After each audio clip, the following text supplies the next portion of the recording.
signify by saying aye. Aye. And that carries unanimously. Next item is public comments. Is there anybody in the audience who would like to provide public comment this morning?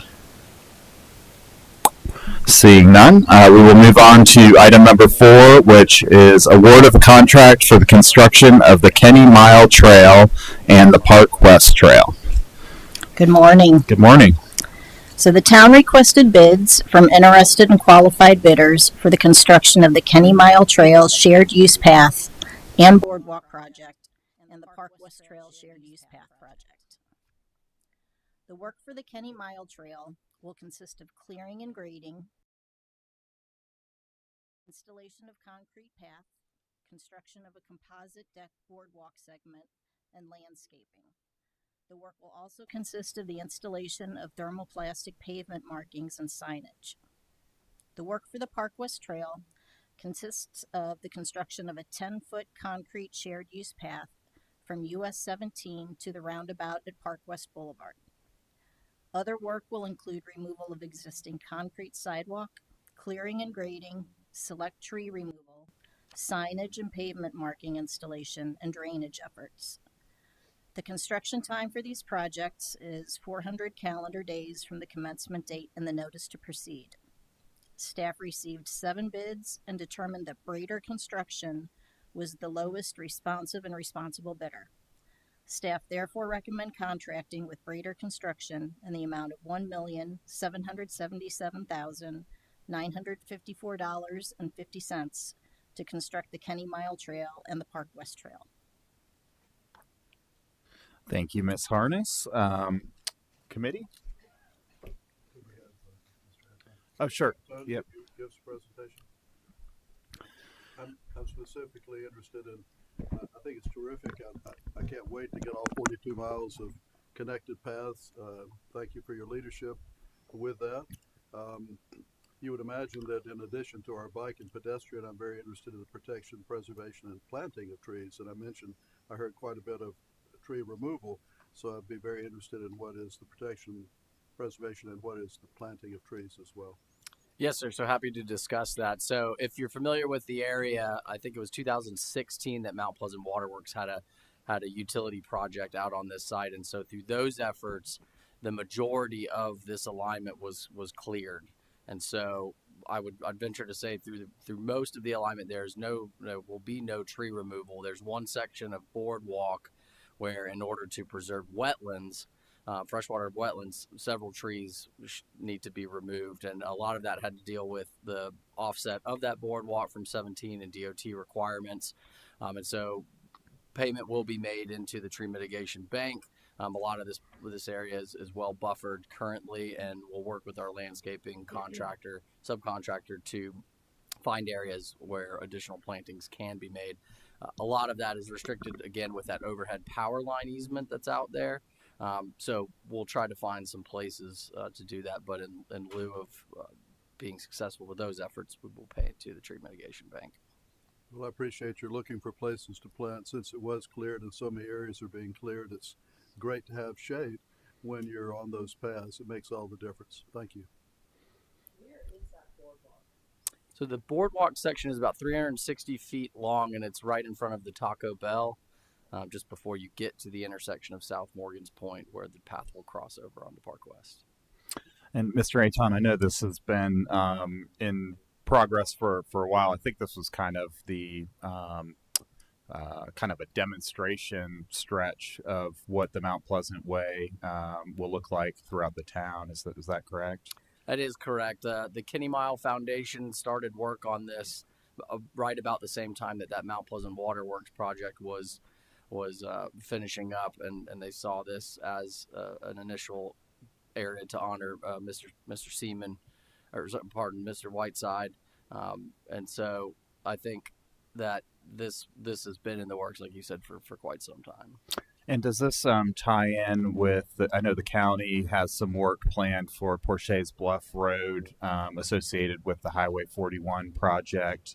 Does this pedestrian walkway kind of tie into what they have planned out there? It will, on the southern limits here, plan left, that will tie into the efforts of the 41 widening project, which will continue to have the path to continue down to Billy Swales Boulevard and then also up along Winnowing Way to 41.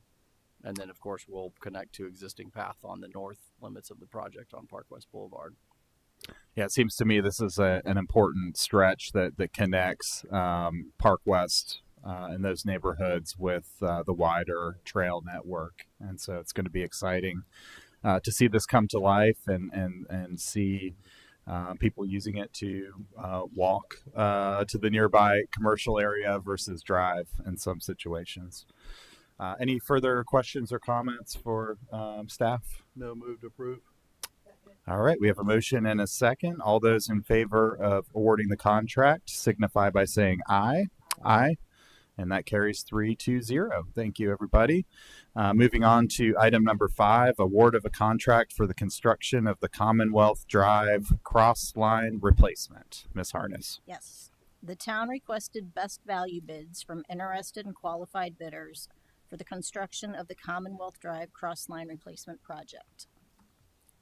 The project will replace the existing dual 48-inch reinforced concrete pipes, which are over 50 years old, with larger capacity culverts to the maximum extent practicable. The work consists of removing the existing two 48-inch pipes and constructing a new double 10 by 5 foot concrete box culvert at the Commonwealth Road crossing at Alston Creek. Work includes, but is not limited to, removal and disposal of the existing pipes, excavation and installation of the new box culvert, associated grading, roadway reconstruction and paving, utility coordination and storm drainage improvements, maintenance of traffic, pavement markings and erosion and sediment control, landscaping and grassing. The construction time for this project is 6 months from the commencement date in the notice to proceed. Staff received 5 bids and determined that True Luck Construction, Inc. was the best value, responsive, and responsible bidder. Staff therefore recommend contracting with True Luck Construction, Inc. in the amount of $1,013,843.75 to construct the Commonwealth Drive cross line replacement project. Thank you, Ms. Harness. Committee? Would love to see a presentation. Sure. We'd love to see the staff member leading this effort for a couple of questions. Good morning, Good Marissa morning. Noble, project engineer. Good I to am the see you. project Thank you. manager for this. And so this is taking out concrete piping and putting in a box culvert. Correct. Yes, we're going to replace concrete pipes that are 50 plus years old. They're dilapidated, and we're going to raise the road slightly, about 6 inches, I believe, to accommodate 2. It's actually 10 by 6 box culverts, but they have to be buried a foot per the Corps requirements, Army Corps requirements. And this will help facilitate flow in higher tide cycles. Will take less time to go through these culverts, so it'll equalize the water quicker. This is one of the areas that in town around Darrell Creek where you have some more flooding and issues. Yes. Therefore, it's really a key one to take care of. Yes, it's a very low neighborhood. This was originally built in the county and then annexed in, and it's just extremely low. So this will help drain their system quicker and help get the water out of their roads quicker. And as you're doing that, or same question, is there any removal or planting of trees associated with this? We are not removing any protected trees. It'll just be some smaller trees along the right-of-way line because we are installing some right-of-way pipe along the road. But for the most part, we're not removing any protected trees or any large trees. We will have, it's a very small footprint, the whole project. So I'm hoping to have one of our town arborists on site during any of the large root cutting or anything like that. Well, it looks like an important project in an important area. Thank you. Mm-hmm. Yeah, I've noticed previously some flooding in the Carolina Park area, and I think we've seen it on a map how vulnerable this area is to future tidal flooding. So I think this is an important project for us to undertake. Is it going kind of across or underneath the road, or is this going to be like alongside Darrell Creek Trail? It's underneath the road is the main improvements. That's the Okay. box culverts, but we are improving the right of way piping too as well. And then we're moving the trail on the other side of the road. So I don't know if you're familiar with where they cross right at that kind of what I call a dangerous turn. They won't have to cross right there anymore. So the trail will stay on that side of the road. Okay, What excellent. interruption of traffic will that entail, and how is the notification being done? Yeah, we will blast it out on all social media and let all fire and police know. But they have a very tight window to close down the road. I think we put 28 working days in the bid, so that's the only time that they can have the road fully shut down. Otherwise, it'll be just open both lanes. Might be shifted a little, and they'll be working around. So you'll mark the road with something so people We have are full, aware of what's going on. yeah, we have a full detour plan. Okay, thank you. Mm-hmm. Thank you very much. Move to approve. All right. We have a motion and a second. All those in favor signify by saying aye. Aye. And that carries 3-0. And that moves us to our next item 6, which is to adjourn almost exactly on time. Thank you, everybody. Appreciate you, staff.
I am here to call To order the Education Committee meeting. This is the first of the 2026 calendar year, so this is exciting. It's Monday, May 4th. We've got a good bit of stuff, fun stuff on the agenda. But I guess second item is the approval of the minutes from October 6th, 2025. Move to approve. Second. All right, all those in favor, please signify by saying aye. Aye. All right, and number 3 is public comments. All right, seeing none, moving on to item number 4, which is update from Charleston County School District of Mount Pleasant from Superintendent Ms. Huggins.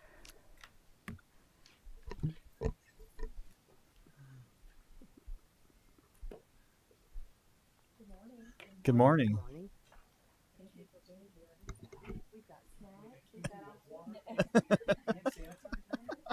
I'm not here for traffic. How are you? Thank you for having us so very much. We are grateful to you, Councilwoman Crosby, for reaching out, and we appreciate the friendliness of this group. Before you, Councilman Brownstein was always really kind to us, and so we. Okay, I can talk really, really loud without it. Thank you. We appreciate your kindness and the work that you do on behalf of all our kids. We have some special people here this morning. Our Teachers of the Year here in Mount Pleasant. Not all of them are here because we're getting SC ready in some of our schools, as you know. So I'd like them to come, stand, and be recognized. Just come file, single file. You know how to do it. Absolutely. Come right on out.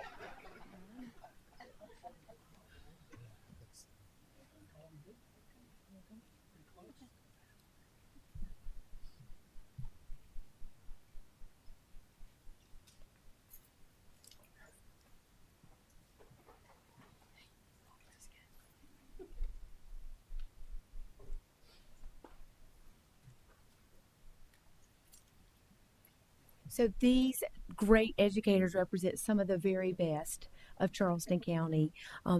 We actually have a finalist for Teacher of the Year right here from Lucy Beckham High School. And I'm going to let each of them announce their names and tell you where they are and what grade they serve. We'll start on this end.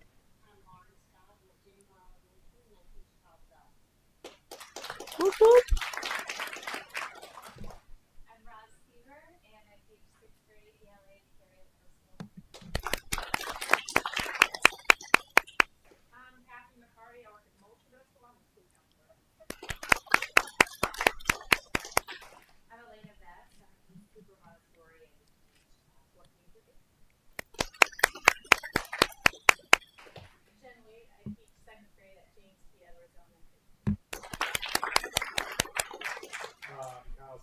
I teach physical education at Lane Middle School.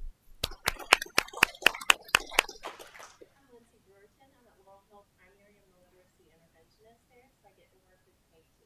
Yay. Good morning. I'm Julie Garrett. I serve at St. James Santee in their middle school. I teach 6th, 7th, 8th grade science, Project Lead the Way, and forensics.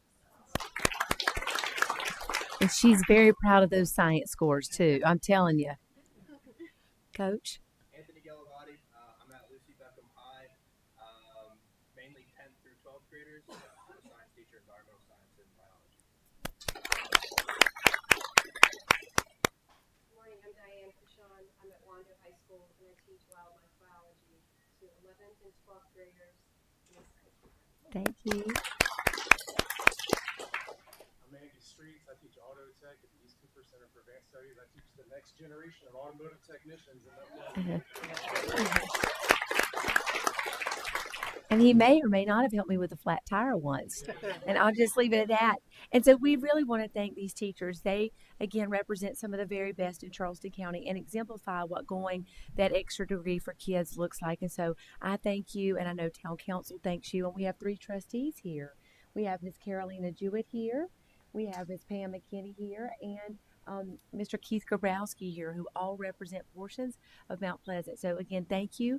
The council members ask that you come and be recognized. I'll turn it over to you all. No, thank you guys so much for being here. I know today was a busy day for testing at the school at the end of the year wrapping up, but we just wanted to recognize you guys for all your hard work. I've been fortunate to have wonderful teachers throughout my school career and the impact they had in the classroom, but also outside the classroom.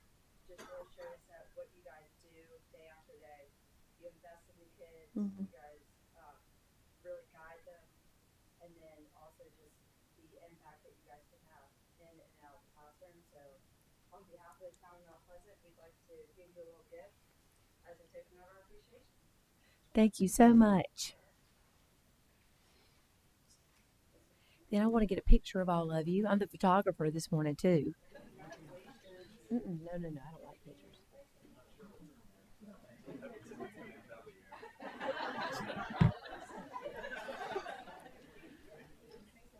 Councilman Brownstein was one of those students in school. Can you tell? Always cracking jokes.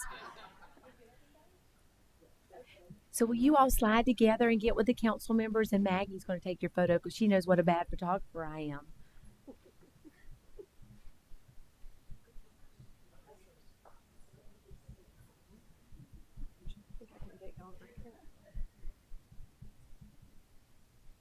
Ready? All right. 1, 2, 3. Fabulous. One more for me right here, please. Thank you. One more here. Could you stay one more second? And let's get our elected officials from the school board to come up and take a quick photo. Just you, Mr. Grabowski. Any council members, please stay with them.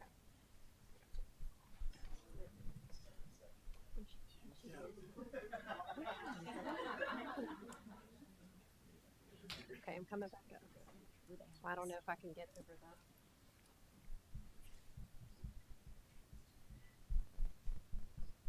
All right. 1, 2, 3. Let me get one with Mr. Kinsey. 1, 2, 3. Fabulous. Thank you, Ian.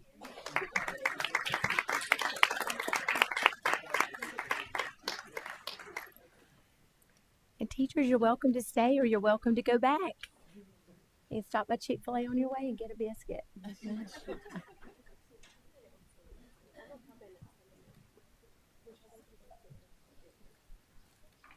So I know you wanted to honor the Teachers of the Year, but you know we can never come without a whole slide deck.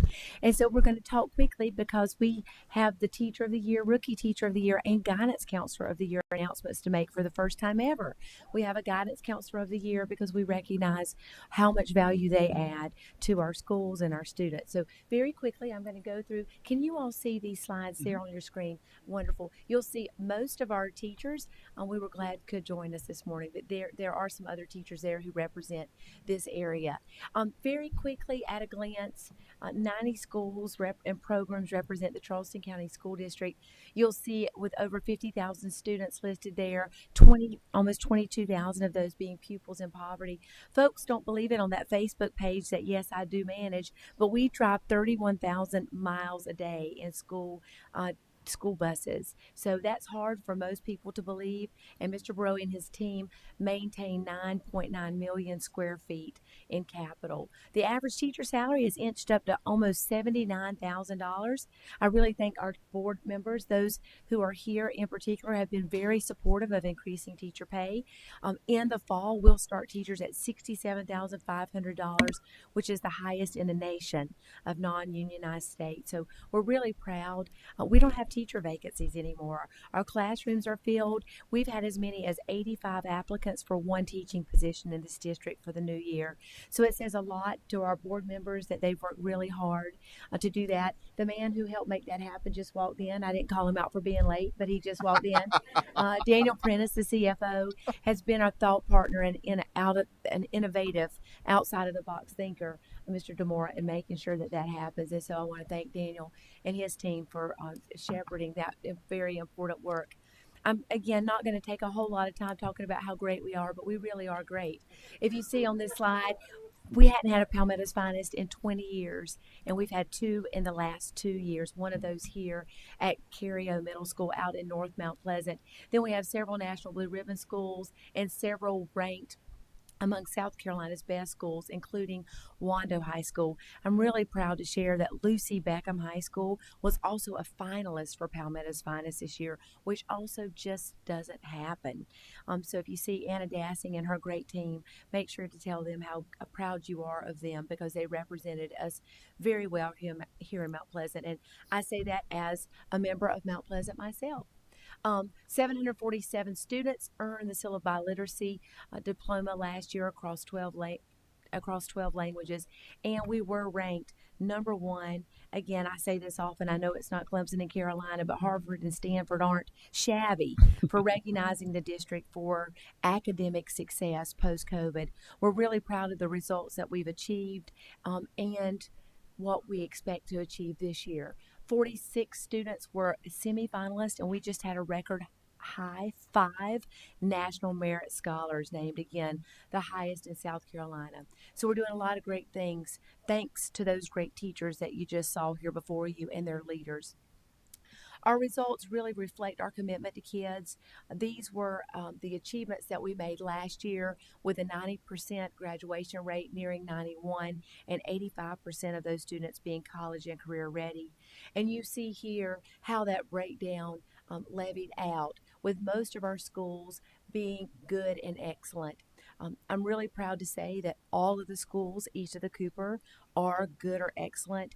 You've done a really great job instilling the importance of public education and really supporting teachers and students. And that's what it's all about, community wraparound support to make sure that students have what they need. Last year or this current year, we were top 9 out of 84 districts for ELA and top 6 in math, and we expect that that will improve as we get results from this year's testing, which is happening right now in our schools. I won't bore you with these statistics, but they again reflect continuous improvement across the district.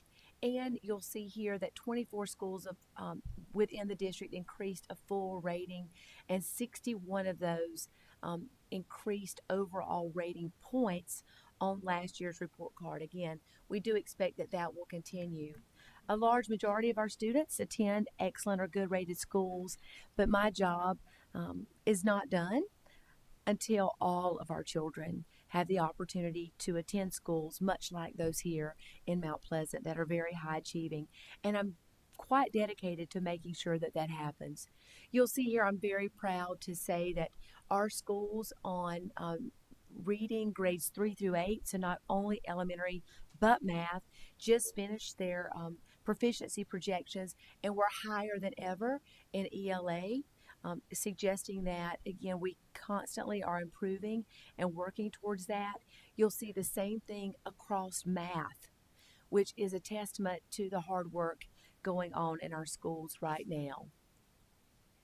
So that you know, for the new year, we're going to be focused on universal pre-K. We're investing a significant amount of money, $4.4 million to be exact, downtown in the Peninsula Promise.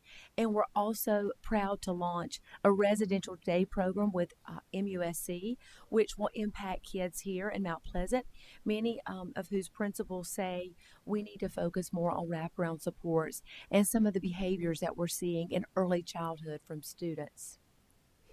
Here are our expenditures and the proposed budget. Mr. Prentice, since you came in late, would you like to come up and overview those? Come on up. I'm going to stand up. Oh, you can stand at the podium. Mr. Prentice actually had an appointment. Hey, Mr. Grabowski. He actually had an appointment earlier, and I told him to come a few minutes late. Go ahead, Mr. Prentice. Good morning. So this is our proposed budget for FY27.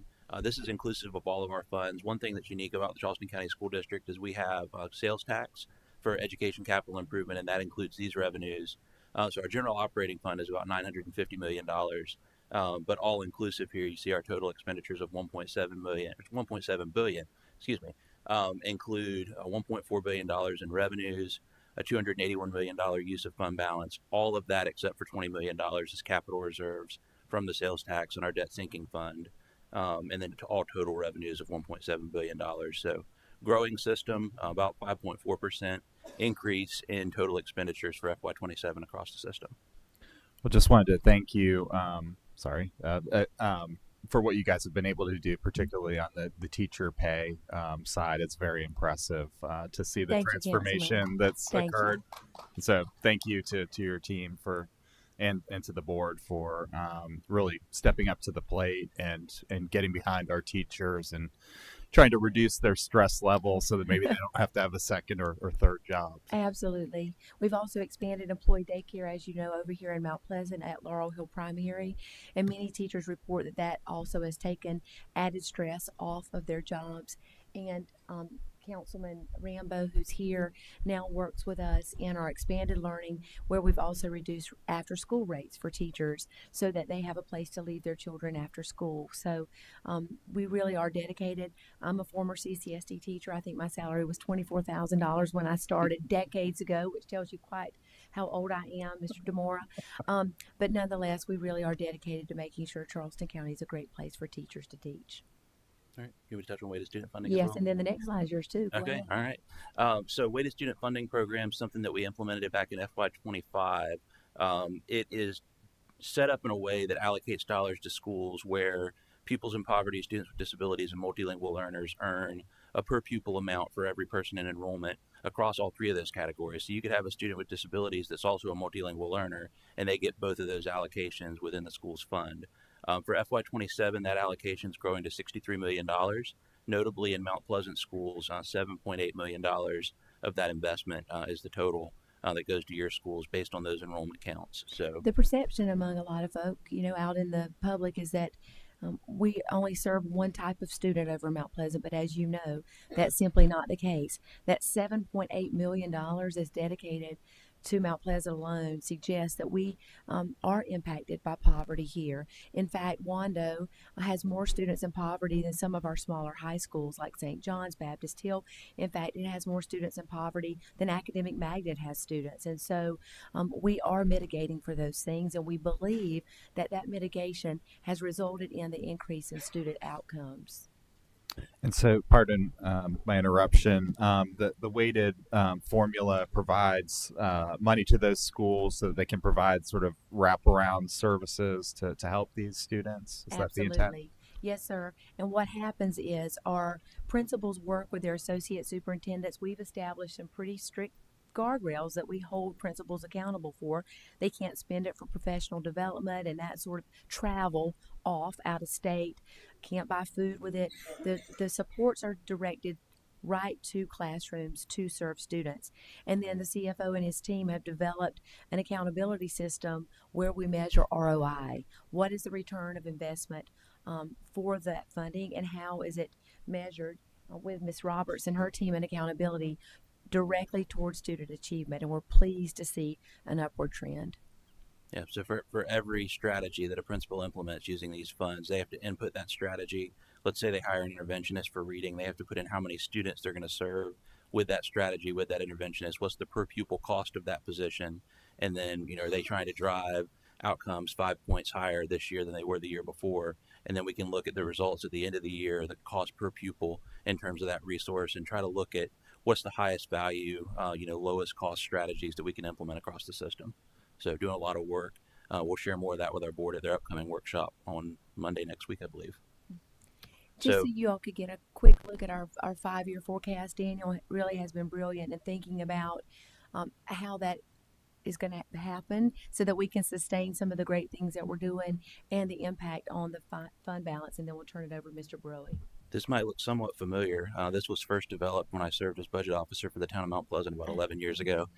We used the same application, but this is our 5-year forecast that we've developed, looking at revenues and expenditure trends. A lot of statistical analysis goes into this, but our goal is really to ensure financial sustainability and a predictable millage levy. So really based on this chart, you're seeing a flat 145.2 millage levy for operations across the district through 2031. And we're able to use a little bit of our fund balance. We had accumulated fund balance in excess of our board set policy threshold, which is double what the state's threshold is, which helps us ensure positive cash flow. And so overall, we're planning to be able to sustain the budget, all the programming, teacher salaries, and everything that we put forth in a manner that allows us to work within that millage levy over the next 5 years. And then you can see here with our fund balance, all told, we're still planning to maintain about $195 million in fund balance, which is roughly 20% of our general operating fund through 2031, which is above the policy threshold of just under 190 million by the time you get out that far. So we're really looking to the future to make sure that everything that we do is influenced by data, and that we can sustain the programs that we're implementing. And so, no visit to Mount Pleasant Town Council will be complete without a capital update. We brought the COO, Mr. Broy, to tell you where we are with facilities. Thank you, Mr. Brennis. Mr. Broy. So I really want to thank the town of Mount Pleasant for their support on the capital program. It's been a number of years now that we've been able to recapitalize pretty much all of the schools in Mount Pleasant. That's in large part due to the support from your taxpayers, your citizens in supporting this program. In the past 3 years, we've done a number of smaller improvements, but still have had a large effect. We've expanded Carolina Park Elementary School. We've done some significant traffic safety improvements by adding car loops at Whitesides and East Cooper Montessori and adding parking to Bell Hall. We've also added a band room at Wando to support their world-class program there. 2 big projects underway under this capital program. In fact, the largest project is underway, and that's the recapitalization of James B. Edwards Elementary School. That's an $81 million project with 122,000 square foot of space coming on board. Since we don't have swing space to move those students into, it's going to be a very complicated process of constructing in phases and moving kids and creating safety barriers so that we don't negatively impact education and the safety of our students and our faculty. We have a family meeting coming up to explain those phases. We've also had some input from our residents around James B. Edwards. We've addressed those individually. We are going to be sending a note to all of those residences this week that will explain the project and provide a point of contact that they specifically can reach out to for any issues they may see so that we can get them corrected immediately. One of the things that was brought to our attention was the noise levels of the softball field. We've addressed that with Lucy Beckham High School. They had music playing. We'll bring the volume down. The noise has been the biggest complaint that we've received as we removed some of the trees from that campus, less of a barrier between the residences and that field. Fortunately, maybe not as fortunate for Lucy Beckham that the softball season is going to end shortly. They do have a playoff game tonight, but I'm not expecting any more home playoff games before the end of the season. That'll give us the rest of the year to fully address any potential noise issues out there. Part of the capital program, let me finish up one last project, and that's expansion at Curio. We're going to be improving the fine arts capabilities there by adding a room for band and renovating some of their spaces behind the existing multi-purpose room. Right now, if you've been to Curio, they've got a trailer out there that is really on its last legs, and we'll get that replaced with a permanent facility here before the end of this building program. Part of the capital program is also capital maintenance. There are some significantly sized projects that we've completed in Mount Pleasant schools. This summer will be no exception. We've got a second phase of painting at Wando High School. If you can imagine painting 40 homes, that's kind of what it's like to paint Wando. We're doing that in phases so the work can be done in the summertime.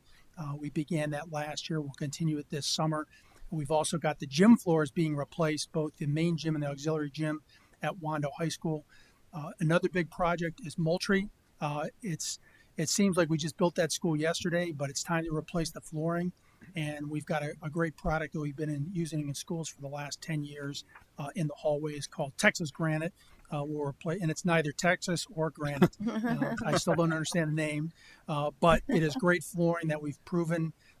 It'll add some really good pop to the hallways at Moultrie Middle School and make it look like new. Looking ahead to the next phase, so it just seemed like yesterday when the taxpayers gave us the thumbs up for the 6-year program. The next 6 years will be voted on this November by the taxpayers. We're currently putting together a list of projects that'll be put forward to our Board of Trustees in July of this year. We expect projects will again be included in Mount Pleasant. Although we don't have a whole school recapitalization project, there's a number of schools that have garnered some requests for additions. Most notably, we received a lot of public comments for a multi-purpose room at East Cooper Montessori. That is the one of the two last remaining schools that don't have a multi-purpose room in Mount Pleasant. We'll also be looking at making some changes to Lucy Beckham. As you know, we've got a trailer there. We've done some work. Local residents that have students at Beckham have been really helpful and generous in supporting us with putting together some ideas to improve not only the space at Beckham, but improve seating capacity at the football stadium, increase parking, as well as a weight room or indoor athletic facility. Right now they've got a multi-classroom weight room. We're looking at expanding that and replacing the trailers as well. We look forward to bringing those to the Board of Trustees this summer again and getting input and then putting that out in the referendum in November. Yes, I just wanted to heartily endorse those plans for Lucy Beckham High School. I think I've met with the same parents that you have, and they've got some really great ideas. They do lots of big ideas, yes, sir. I know from our perspective, the parking is a bit of an issue with the spillover into the neighboring subdivision. So I think increasing some parking and allowing them to play some football games there is a great idea. Yes, sir. Thank you.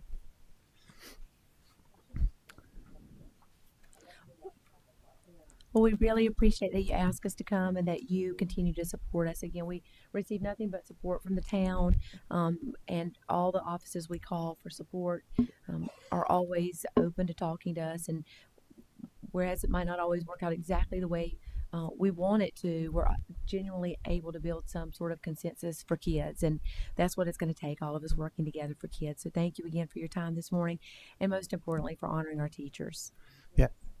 And I know one thing that's has kind of changed since the last time y'all are here is there's now an education foundation formed for the Charleston School District, and I think there's a lot of people and business owners in Mount Pleasant who could be incredibly helpful for that effort. And so I don't know if in the future maybe we could bring some folks from the foundation here to talk about their priorities and how the community can get involved and get behind them. I think that'd be a great next conversation for us to have. That would be fantastic. In fact, the three representatives here for the board, all appointed foundation members.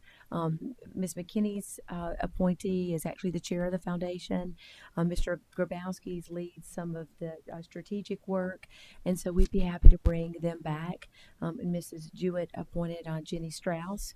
So they've just gotten their work underway, but I suspect that there'll be more developments in the coming months, and so we'd love to be back with you in the fall, talk about the actual data that shows up after this week's worth of testing or this month's worth of testing, and we'll make a note to bring those details back as well. Yes, that'd be great. You know, as y'all are aware, it takes a village to raise our children, and I think anything that we can do to facilitate the community coming in to help with the district's mission and the foundation, we're happy to put those pieces together. We are incredibly grateful. Thank you again. Oh, please. Just how the town of Mount Pleasant can best partner with you guys to support students in schools, and then are there any opportunities for collaboration that you'd like to see? That's really a thoughtful question. We have a local program linking opportunities to classroom and learners in our Mount Pleasant area. Maggie Dangerfield, who's here, leads that work. Our Mount Pleasant constituent area is more actively engaged in that effort than any other constituent area in our district, and that looks like partners thinking about with principals how they can support students, teachers, and parents. And so we have highlighted really thoughtful partnerships. Most recently at James B. Edwards, Seacoast Church, for example, has wrapped around that school and plans to do others. And so as many businesses that can get involved with local, again, Maggie is our representative. Maggie, you want to wave? folks can contact her. But again, collaboration looks just like what Mr. Broey also suggested. When he needs something on a capital side, he often reaches out to the guy to my left, and they work things out miraculously many times. And so we've not really hit a bump in the road yet, and we hope that that sort of collaboration will continue moving forward. Thank you so much. Thank you. Your presentation was excellent. Well, we appreciate it. Thank you again. Take good care and happy summer. All right, thank you. And try to keep Councilman Rambo in line. He's pretty tough as an employee. And Mr. Wise back there at the back.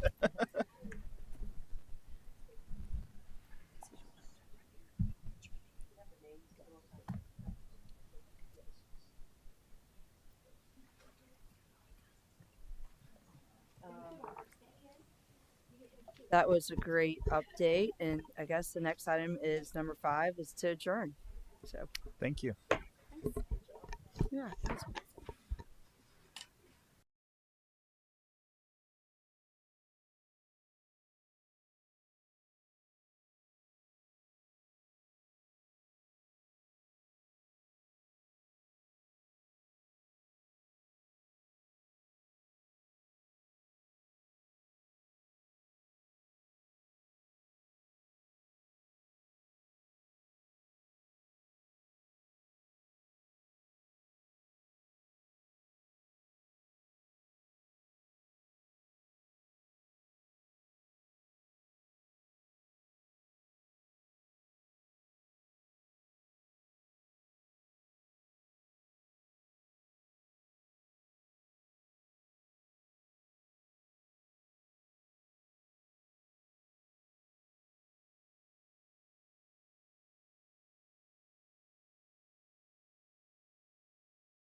Calling to order the Budget Committee meeting for this Monday, May the 4th, and appreciate everybody being here. As you know, this is a committee of the whole of council. We do this way every year. Item number 2, approval of the minutes from the March 23rd, 2026 meeting. Move for approval, Mr. Chairman. We have a motion and a second. Any discussion? All in favor, please say aye. Aye. All right. Item number 3, public comments. If you're here to make a public comment, please come forward, name and address. 2.5 minutes, please. Mr. Demore, I guess you're the timer. All right. We got one.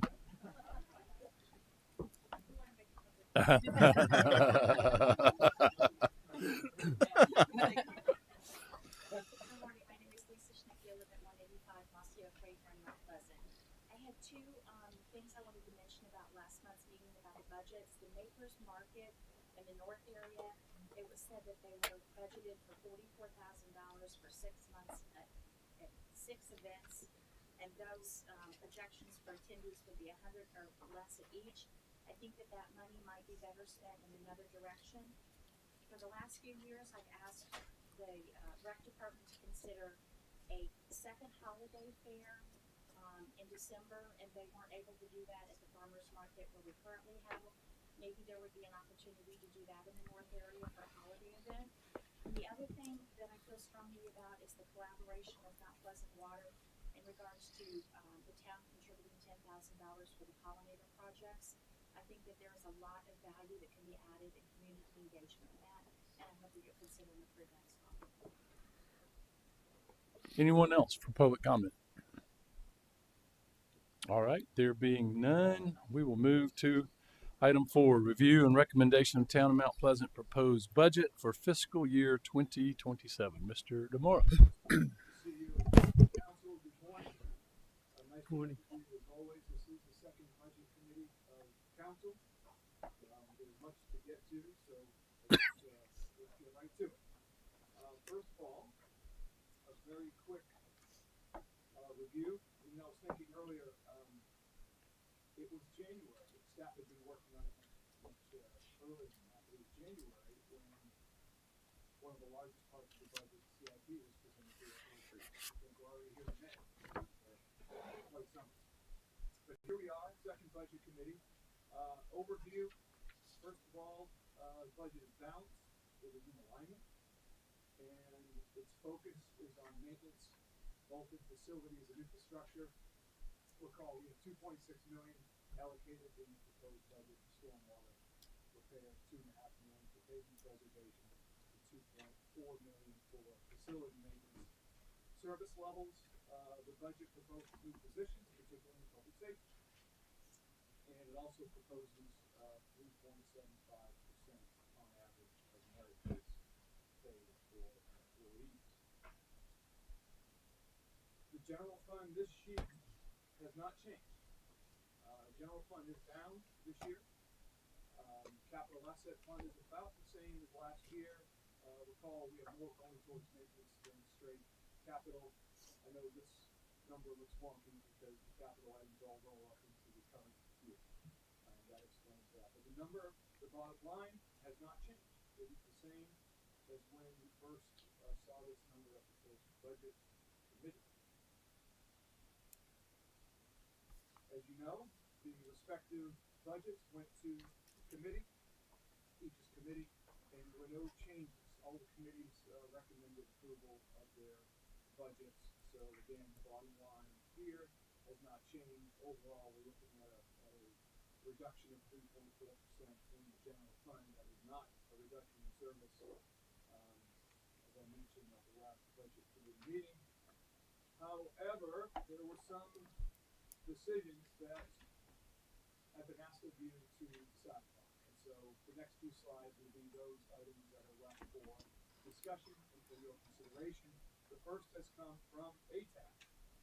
And for a second year in a row, they've asked for $50,000 in additional funds to come out of the revenues into their more discretionary line in the budget. And so I will pause, and I know Mr. Chapman is council's liaison to ATAC. I will pause for your discussion. Mr. Chapman. members of council and mayor. There were some worthy requests at the ATAC committee. However, my suggestion is, and suggestion to the members of the ATAC committee was, that in the past, they have not taken advantage of things that Explore Charleston can help them with. In particular, advertising for their events.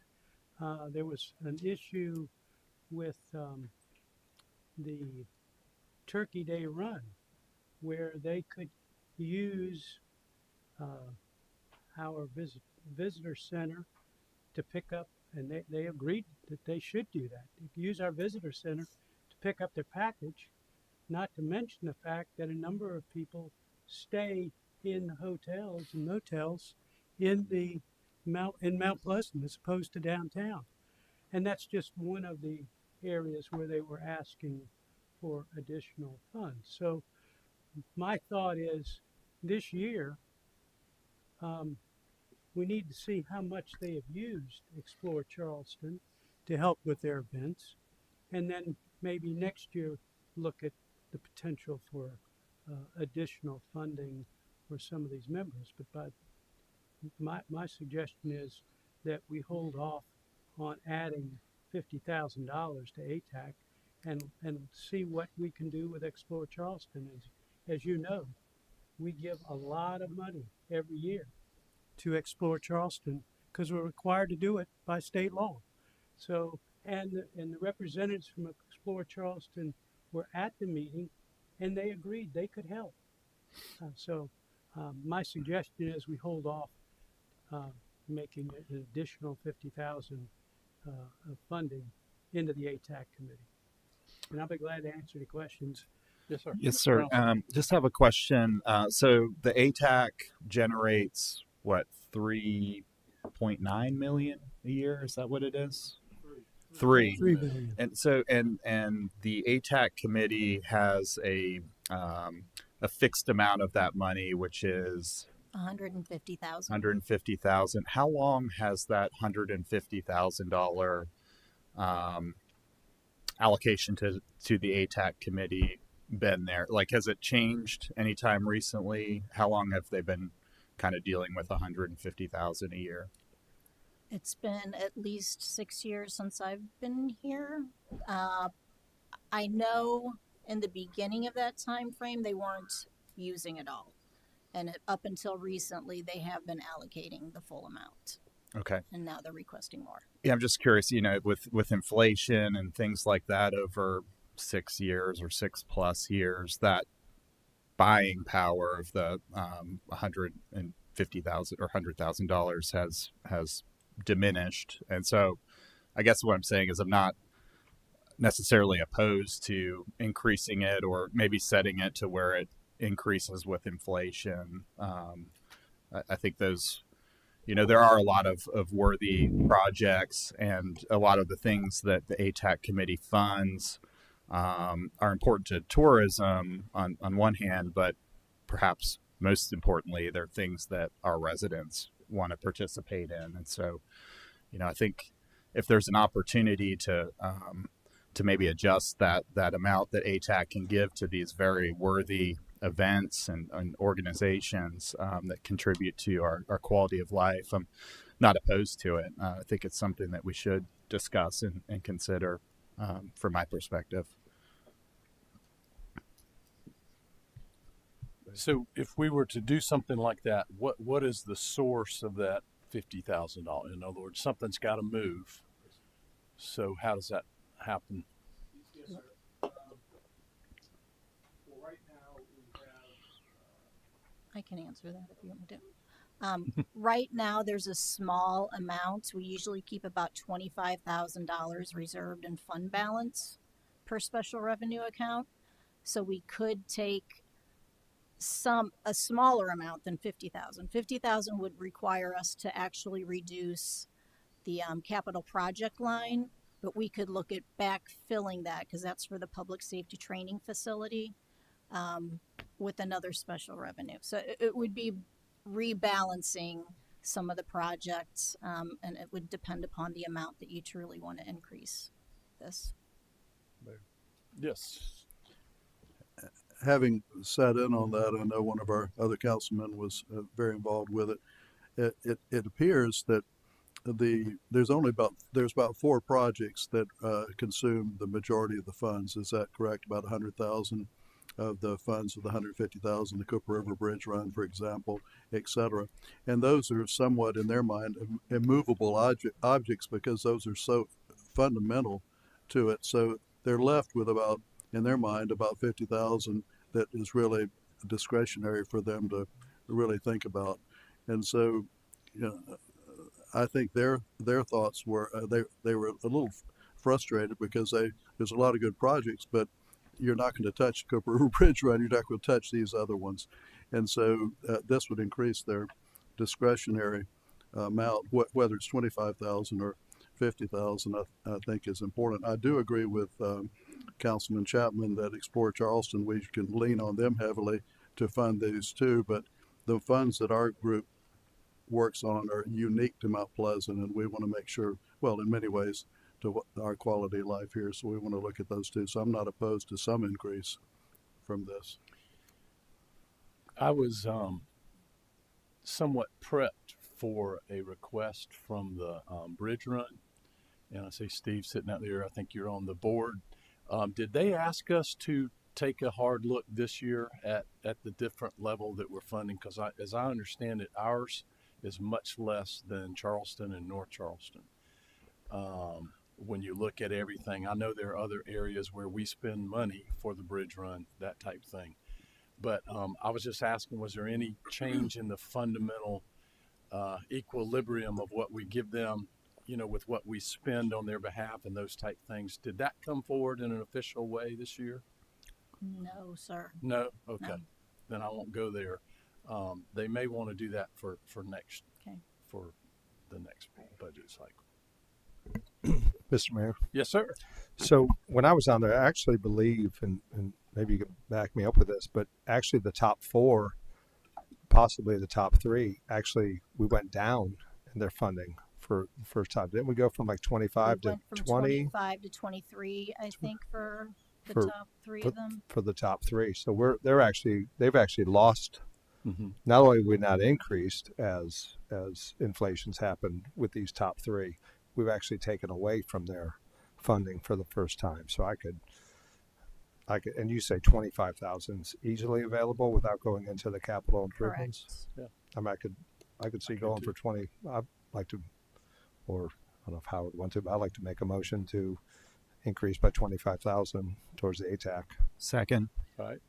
Motion and a second. And again, would you tell us, just for clarity, that money would not come out of any of the capital projects that we have that? Correct. That would come out of fund balance. Come out of fund balance. For ATAC, which was additional ATAC money available. Yes, sir. Ms. Chap. You did mention that there was funds held back for the public safety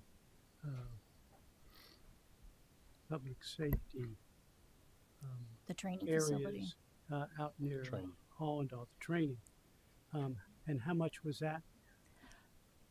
If we were to fund the full 50,000 that's being requested, we would have to take 25,000 away because we only have the 25,000 in ATAC.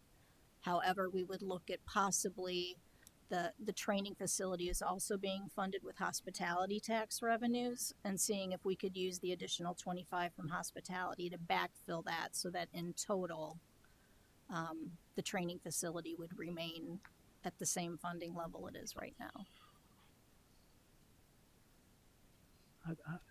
I think I need you to better explain that to me because I don't want to take any money from that public training facility. It would not. It would just be reshuffling between special revenues. So we're talking about state ATAX now. We have 25 that we can put toward additional special funding for this request from ATAC.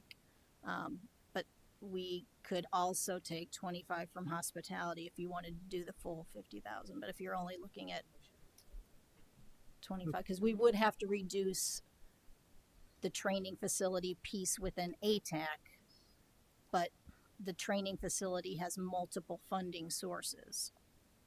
Two of those are which are state ATACs and hospitality, so we would be reshuffling. And the motion is only for the 25, for 25 Correct. from fund balance, right? Okay. So we would not. So we would not have to I just touch. don't want No. anything out there that says we're taking money from that, because that's an important area for us, not only for the town, but for what we are able to do, training with our other emergency facilities. So thank you. Any other discussion? All right, all in favor of the motion to use the 25,000 from fund balance, not from the training facility, to add to ATAC, please signify by saying aye. Aye. Any opposed? Motion carries. Okay, now that we've passed that, do we have to go back to ATAC for another meeting, or can we distribute that as staff would do? It'll be part of the final recommendation for final budget approval next Tuesday. And once that is, assuming it's passed, and then that message will be communicated, and they'll have more money starting July 1st. Okay, because I don't remember them specifically saying where this 50,000 would go, or that they're asking for, and which items got more money. Right. So that's why I'm asking that question, since we're in the budget. Yeah, I think Mr. Eichel has a question. Yes, sir. Wouldn't this just roll into their fall? Their budget starts in the fall, technically. Is that correct? Correct. So this would just roll into their fall budget season. Is that correct? It actually rolls. We just had the we had the fall. So even though we were looking at 150,000 for the fall, we'll add the 25,000 to the total amount. So it's really going to affect the spring. And the spring is the big season. And the spring is where they run into financial shortfalls. Oh, thank you. Okay, thank you. Mr. Moore, all right. Okay. The next item is community investment funding, typically decided at this meeting. I'll jump ahead. There's a scoring system. You're familiar with it. The criteria is used for a staff level assessment of the applications, and this is how they rank. And this was the recommendation as to funding of the $100,000 that the council has historically set aside for this purpose. But ultimately, this is your decision. So I will pause as we discuss it. I do this every year. This is a much improved method over what we had 10 Mr. Moore, 10 years ago or whatever. And this avoids council members sitting here in a bidding war over our favorite nonprofits. And, I don't think anybody is getting everything that we want on this for some of our favorite nonprofits. But when you look at the objectivity of the scoring system, I think it's hard to argue with that. And I think I would point out the top one, the Hibben United Methodist Church, that is restricted for the coal shelter, right? Correct. Right. Yes, sir. Ms. I Chapman. had a question during the earlier budget meeting about some of the items appear to be duplicated, and some of them are outside of Mount Pleasant. As an example, Low Country Food Bank, East Cooper Meals on Wheels, East Cooper Community Outreach. All three of those are about distribution during hard times for residents.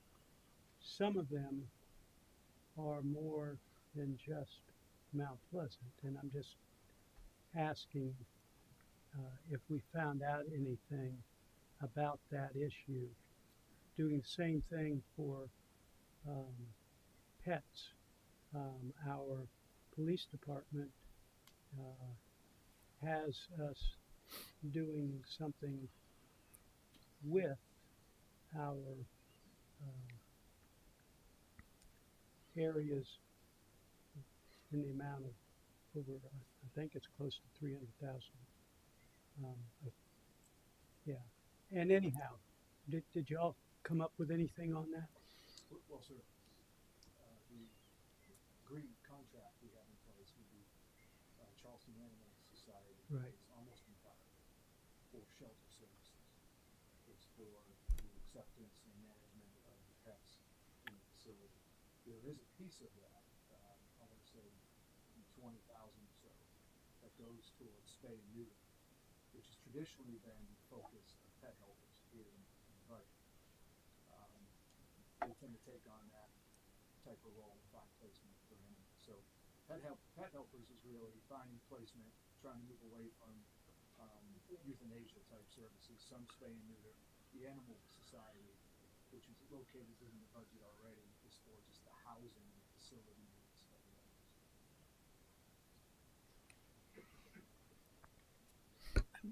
Mayor? Yes. I wanted to ask, the Charleston Symphony Orchestra is headquartered in Charleston, not Mount Pleasant, correct?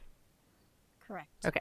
And then D. Norton, just pointing out that they asked for 20,000 last year. They were at 8,000. We're proposing either 1,000 or 2,500.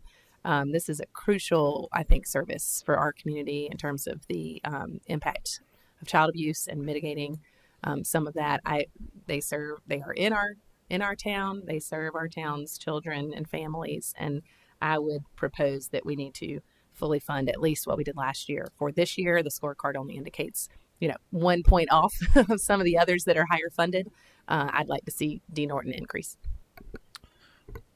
I would second that if that's a motion. Is that a motion? I can make it. Okay, perfect. I would like to increase the D. Norton motion to increase the D. Norton Low Country Children's Center to 8,000. To what? 8,000. 8,000? Yes. Which was what was last year. Well, I think it's going up. Yes. Hang on, I'm getting the motion now. So to fund D. Norton at 8,000, and that money would come from the Charleston Symphony Orchestra. Is that correct? That's my motion. Yes, sir.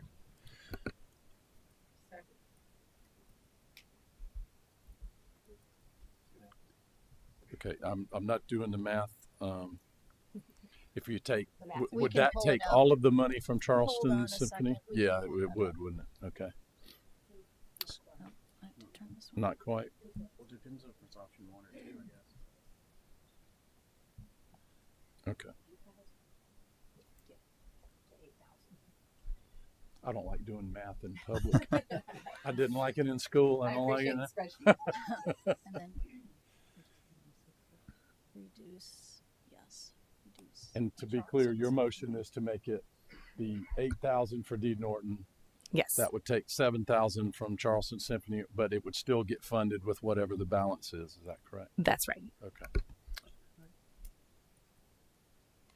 And we did have a second. Did I hear a second? Okay. Got it. Thank you.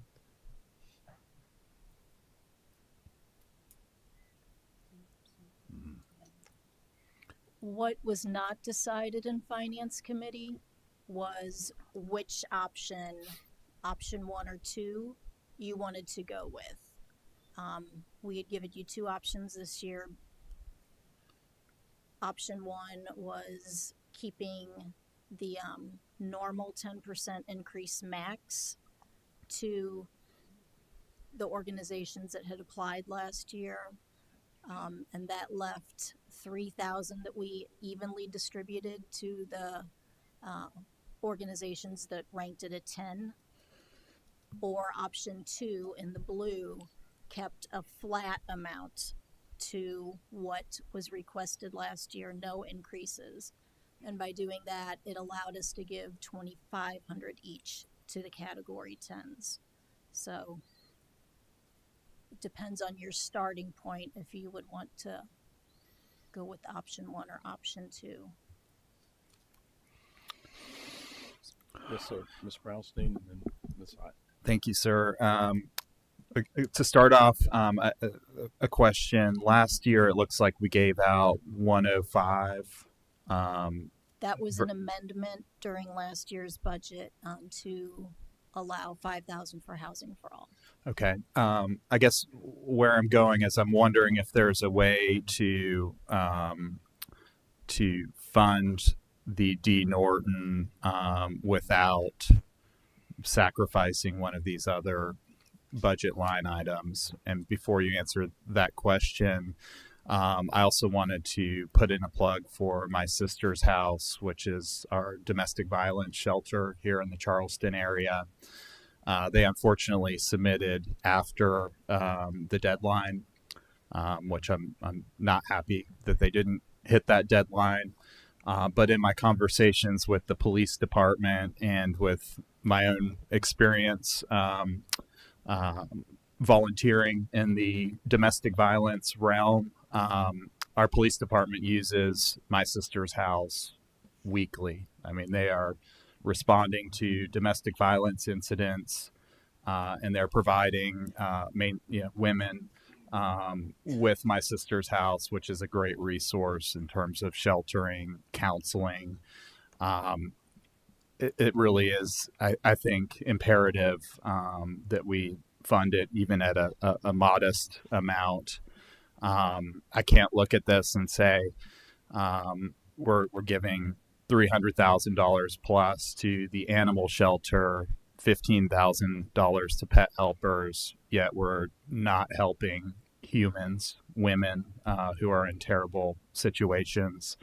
And so I'd like to humbly request that this committee would approve that $2,000 for my sister's house. And so I don't know if there's a way where we could slightly increase the overall amount, the 100,000, to maybe a slightly higher level, and take care of the D. Norton, take care of my sister's house, and not sacrifice some of these other line items. And so I guess that's my rambling question to you. Just. I can certainly answer. You're saying, sir, if you went above the 100,000, is that possible? What's the impact? And the answer is it's certainly possible. We don't plan to spend every dollar that we believe we're going to have in revenue, so that sits in a smaller contingency for next year, perhaps to help with gasoline or other things. And that money, that amount is roughly, it's about 150. And so, do I think we're going to need that money next year? Sure, but can we lower that amount to fund some of these? The answer is yes. Okay. Good points, but let's get back to the motion about funding D. Norton now, and I appreciate bringing up the other possibilities we might have as well. Yes, Mr. Tinky. I would just ask if there be a reconsideration based on the discussion here that if we funded D. Norton, that would not take away the money from Charleston Symphony Orchestra. My only response to that is I prefer to try to keep us in the budget we have. I mean, I hear you, and I totally understand if we had more money from the beginning instead of the 100,000, I'd feel differently. But I'd like to, if we can, try to make the decisions we need to make within the proposed funding and budget. Well, one last comment then. We heard earlier in the Education Committee meeting there's 897 children just in Wando that are at need, and so we're the amount of money we're funding for feeding the children as well as taking care of women is in dire need, and I know we need to stay within a budget, but I think the budget that we have for feeding and care of our people in poverty is critical, and so I would want to make sure that we take care of that, and if that means increasing the budget by 5,000 or whatever, I'm all for it. Yes, sir, Ms. Renner. So I won't be voting for the motion. I kind of a procedural question. I feel like it's kind of hard to take these motions individually before we pick a number one or a number two, because it's like I don't know how much is coming out of this versus this, and That's my comment. Yeah, I agree with that. I'd like us to make a decision on that too. Yeah. Did somebody else? Do you want me to? Should we withdraw until we make that motion? Would that be easier for the council members to decide? That would be the easiest. Then they're I feel like then the finance staff like they've got that spreadsheet ready for us. Then they can live update the numbers. Correct. Yeah. So I can withdraw my motion. If you wish. Yeah. Yes. All right. Withdraw. Yeah, withdraw. Okay. I do have one. I'll make a motion for number 2. What is your motion? That we go with number 2 for now until further amendments. You're talking about the one in blue? Blue, yes, yeah, sir. Option 2. Okay. Yes, sir. All right. We have a motion and a second that our preference would be that our recommendations. I see you filling. Wow, this is cool. Filling in as we talk. Move those over so we know what things are funded at. Is there any discussion on that? All right. All in favor of the motion, and you see it filled in before you there. Option 2. Yep. So we're taking all of that's coming off the floor, or no? I'm sorry. I apologize. We're just starting there. No, the point of my motion So we was have a that it place was to a start. starting point, and Okay. then more motions could be entertained. Because we had 2 options. Oh, there. We motion didn't to know if we were start talking it. about You're option starting 1 or it. option 2. My apologies. Okay. That's good. And All right. so, Thank you. just to clarify, after this vote, we're able to make yeah. amendments. Okay. Yeah. This is just so that we know which we're talking about, which level. All right. All in favor, please say aye. Aye. Any opposed? All right. Motion carries. So now we're working from the yellow budget committee recommendations, and we can do amendments. All right. Yeah. Yes. I will make a motion to increase the line item for the D. Norton Low Country Children's Center with money coming from the Charleston Symphony Orchestra to total the same amount of $100,000. Second. All right. Motion and a second. So that puts The D. Norton goes from 2,500 to 8, and Yep. then that delta comes from the symphony orchestra to make the total the same. okay. Is everybody clear on the details of the motion? And there it's reflected. Do we know how many performances a year the Charleston Symphony Orchestra actually has? It's a lot. Is it? Yeah, pretty much monthly from the fall through the spring. Okay. And they're all at the Gilliard, right? Yeah. Okay. So I'm just going to make a comment. I'm supportive of what Council Member Whitaker is trying to do with the D. Norton, but I am going to vote against this. I think that rather than taking from one other line item, that we could increase the total budget and get to the same place. Mayor, Yes. I'll go back to what I said during ATAC. We have similar activities with the Charleston Symphony, although they're grander, if you will, together with what we're doing with our symphony, Mount Pleasant Symphony. So, I would be more inclined, if we're going to do something, to consider our symphony more, and that's part of the extra 25,000, of course, that we've already done.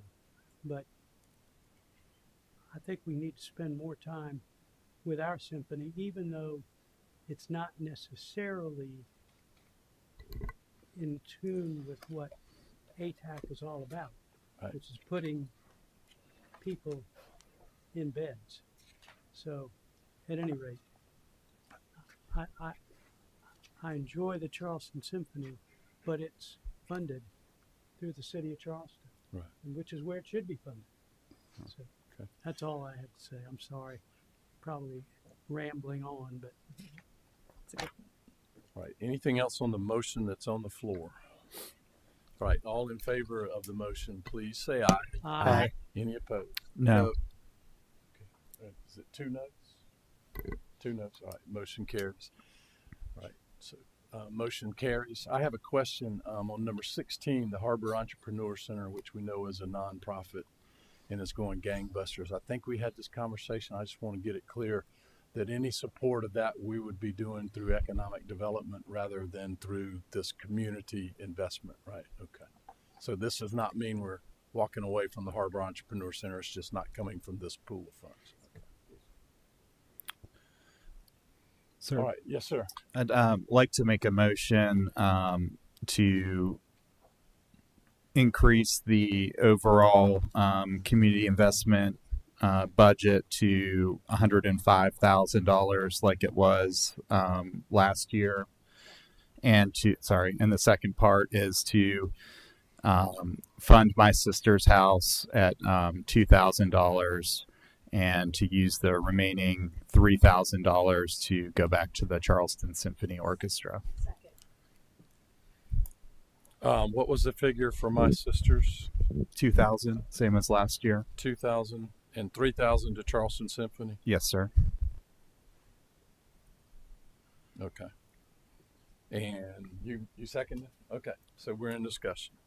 So that's to increase it by 105, coming out of what, the contingency fund, Mr. DeMorris? Okay.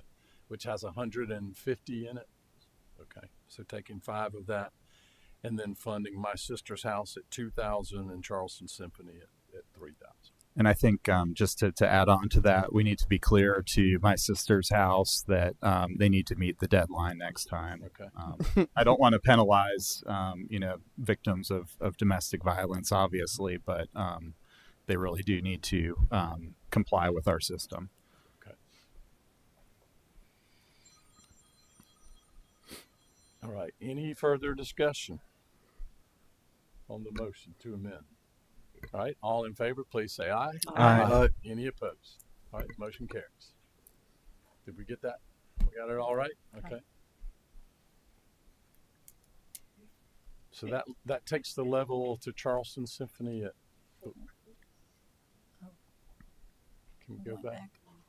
Charleston Symphony at 4150. Okay, Back to got it. So about $4,000. Yeah, there we go. Thank you. All right, is everybody clear on that? This will come to council for a vote of council next Tuesday. Anything on our community investment donations before we proceed to the next item? All right, Mr. Moore, thank you very much. Thank you, sir. Okay, moving on to remaining items. From Recreation Committee, there was no decision on whether to fund or not the Maker's Mark next year. Currently, it is $44,100 in the budget, and this was delivered to Budget Committee for more discussion. Yes, sir, Mr. Rambo.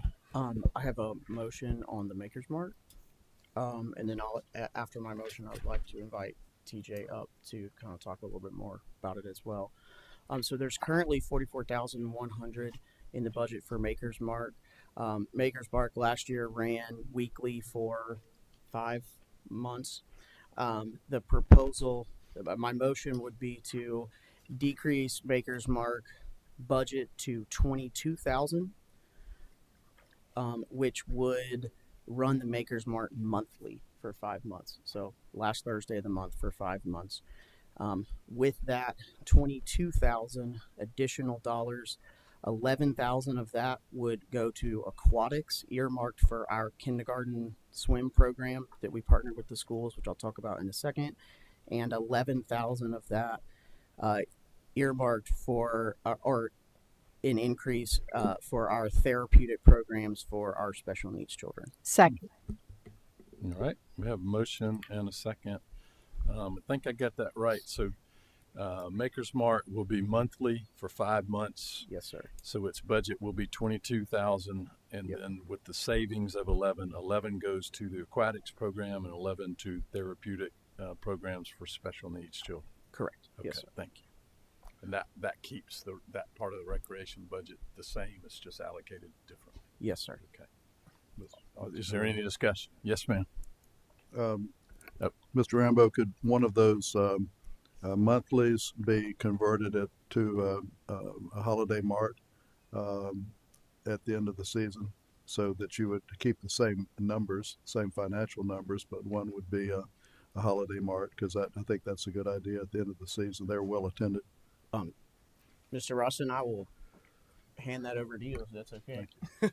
Well, he's coming up and can just add to that question, basically. My thought would be let's make it the one event, the holiday mark, which I agree is a good idea, rather than, again, trying to do this thing that we built and they didn't come multiple times. Because the thing that we're not considering is the staff time impact in terms of we're just looking at the budget dollars, but the amount of time to create 5 events versus 1 on our staff is also a consideration for me. And my understanding from the last meeting was you can't take, it's advertising money. So you're advertising the same, both of them in the same space. So you can't take money away from it.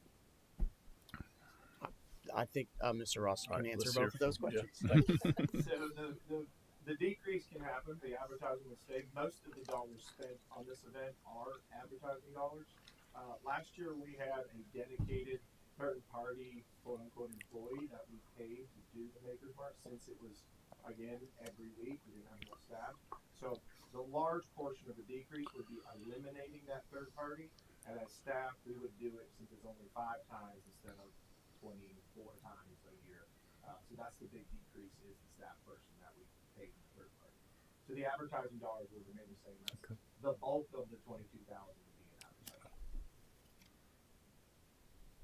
What about the holiday market Now, in aspect? terms of the holiday market, I mean, certainly if we just went to one holiday market, I'm sure the 22,000 would be enough. We'd have to probably go back and do a little more research to refine that number, and maybe even a little bit less. I'd have to obviously consult with Nicole and her staff, but I'm sure that 22,000 would be more than enough for one holiday market.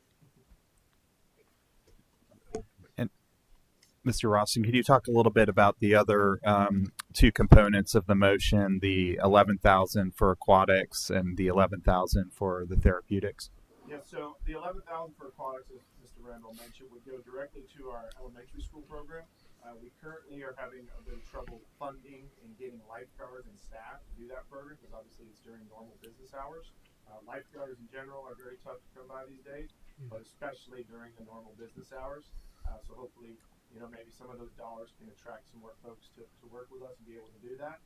And in our therapeutics program, we've recently, over the last 6 months, been able to hire a dedicated TR professional that works in our programs division. So giving her the ability to increase our programs. We, as a matter of fact, have therapeutic pickleball right after this. So we want to increase those programs for that blend of our community. A follow-up question on the aquatics. Were we not able to do the kindergarten swim program this year?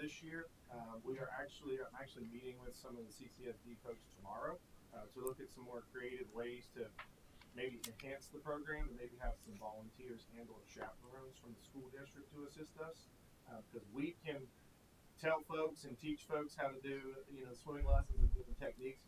We just need more adult staff during the time, because we're running probably 300 kids in a 3-hour period, so we just need some more staff. I'm meeting with CCSD tomorrow, trying to figure out some creative ways to make it. Okay, good. That's such an important program for us. Do you mind if you steal your floor? Yeah. I just want to add to that answer too. So we've also reached out to some of the major swim groups like Wahoo's, SESC. They've got their own contingent of lifeguards and swim instructors. And so if we could, this money would also provide flexibility if there's a potential for partnership as far as hiring them as a third party to assist for just a couple of weeks instead of hiring additional staff that are W-2 themselves. So it just provides flexibility there as we figure out how to do that. Great. I just want to say I'm very supportive of Councilmember Rambo's motion. This aquatics, teaching kindergartners to swim, literally saves lives, and we're and obviously a very vulnerable environment for people who can't swim, and so I'm just incredibly supportive. I think the staff did a good job of getting the Maker's Mart off the ground last year. I think there were a couple of kind of headwinds preventing that event from being successful. One was the day of the week it was held, and it was just very hard to find farmers who were able to attend. I would say moving forward, I'm not opposed to y'all thinking about other types of community events that maybe those northern portion of Mount Pleasant, those neighborhoods would want, whether it's a movie night or some other ideas. And so I just would ask you guys to, as we're moving forward, to kind of think creatively about what kind of programming folks in Upper Mount Pleasant would benefit from, and maybe reach out to some of the communities up there to see what their ideas are as well. But I think this is a very good motion to kind of move us forward, still have some sort of community events in the northern portion of town, and take care of some of these other needs as well. And just for clarity, which months would those 5 markets be held? It would be June through October. Okay, thank you. All right, yes, sir, Mr. Tinky. Councilman Rambo, I think the move to the aquatics is particularly good. And Councilman Whitaker, I concur with your thoughts on the having a large holiday event. Having attended almost every one of the Makers Marts, they're not supported. They're just not supported. So I think the idea that you had, Councilman Brownstein, of using those funds for other purposes and identifying if there's other purposes, that doesn't lock us into a 5-month doing a Maker's Mart that wasn't supported. There's other things that could be done. Boone Hall has really increased what they're doing now. And I've noticed that most people drive back and forth to Park West or Carolina Park on a fairly regular basis by Boone Hall. So it's an easy stop for incredible offerings of food and the market. So my thought would be that support the aquatics, support Holiday Mart, and then any discretionary funds that are left could be used for other events in the north area. Yes, I'll make that as an amendment if Jake's open to amendment to his motion. I can ask the attorney, but I think technically my motion's already an amendment. Yeah. Can you have an amendment to an amendment? You can. I mean, can you? I don't. Yeah.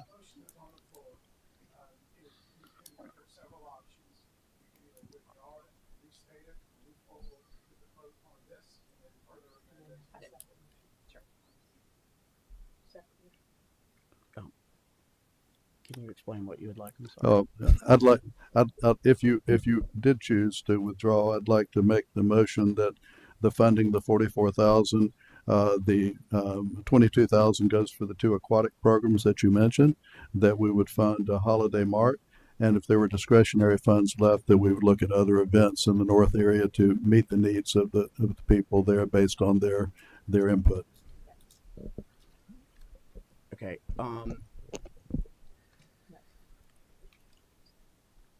In other words, if you will indulge me, just to make this a cleaner debate. It seems like there's not a lot of debate about wanting to support the kindergarten swim program and the special needs therapeutic program. So what I'll do is I'll withdraw my motion. I don't know who seconded. Okay. And the first motion I'll make, which I think is clean, is just to say we will decrease the 44K for the Maker's Mark to 22K. And that 22K goes 11K to the aquatics kindergarten program and 11K to the special needs therapeutic program. And then I think we can have another motion of whether to do the Maker's Mark or not. Does that make sense? Yeah. Okay. All right. So we have a motion and a second. Now we're in discussion on the new motion. Any discussion? All right. All in favor, please say aye. Aye. Any opposed? All right. Motion carries. And go ahead, Catherine, if you'd like. You're welcome. Okay. Okay. And the remainder of the money would be utilized for a holiday market. It doesn't have to all be utilized, but it would be for a holiday market and identifying any other needs in the north area on special events, but only. Second. And we're talking about community activities. Community activities. Come to. Yes. Okay. And that's the remainder after we fund the aquatics. Did I get that right? Yeah. So basically, after my motion, there's 22,000. Yes. In that Maker's Mark. Okay. Okay. All right. Did I hear a second? Yes, I seconded it. Motion and a second. Yes, sir. Ms. Is there some kind of limit, or is it just? I mean, I don't want to tell them how to do their job. It's 22 grand and go get some community involvement up there. Is that basically it? Including Go get as much community involvement as you can with $22,100. Is that what we're saying? To include to include a holiday market. Right. But there's other. We don't want to just. Right. Right. Correct. I think that we want to give them that amount of money and allow them to go to the community and figure out what types of events would be useful or desired, and to implement those types of events. I think it's as somebody who advocated for the Makers Mart, we gave it a good shot, but I don't want to totally abandon the idea of community events in the northern portion. I think it's an area of town that could really benefit from some more community events at our facilities. I think some good ideas will come out of this. That's what I think too. Instead of us prescribing, let's let them work with the community and come up with those ideas. Okay. Any others? All right. All in favor of that motion, please say aye. Aye. Any opposed? All right. Motion carries. Great. All right. Okay, sir. Yeah, this is was also delivered from Recreation Committee, asking for more discussion about the town-owned parking lot, also known as, or located at 516 Coleman Boulevard. We do have slides that will magically appear.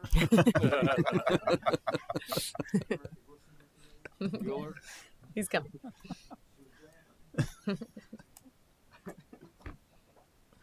So, I'll preamble is Trying to the shut budget it for off. the project. We'll see it in a second. It came in over budget. The history here is that there has been some commitment from the town, both to the property owners at Moultrie Plaza and to Charleston County PRC for some help with additional boat money, which is what this arrangement provides. 5 additional boat trailer slips. It increases parking on the current site by 4 or 5 more and spots, but most of all, it also incorporates our LID. It relocates a beautiful oak tree central to the property. That tree has already, the roots have already been pruned in preparation for this. And also, it adds another egress location. So you can come in on Simmons Street, park, you can go out on the other side street, have a circular motion down to the. And it keeps the 2 on the front on Coleman, but then it adds 1 on Scott Street, which is on the side. Is that right? Yes. Okay. Yes, and it will continue to serve both nearby businesses, free parking, both nearby businesses that utilize the parking lot, as well as the school, including the farmers market location. So it's a better setup overall. We would like permission to rebid the project. It's on hold now, wanting to see what your opinion is. We'd like to rebid it and see if it can come in within budget to proceed with the project. We think it's a good one. Council approved this sometime back. Do we not have slides? Well, that's Mr. Rambo's had his hand up for a while. I'm sure this is probably in your slide, but what is the overall cost of this project? Yeah, that's right. It's 600 transportation. 610 for the parking lot. The condition of the parking lot now, recall, it used to be owned by Wells Fargo. We purchased it to support parking in the area. The condition of the parking lot is not good as we speak, so it needs to be redone anyway.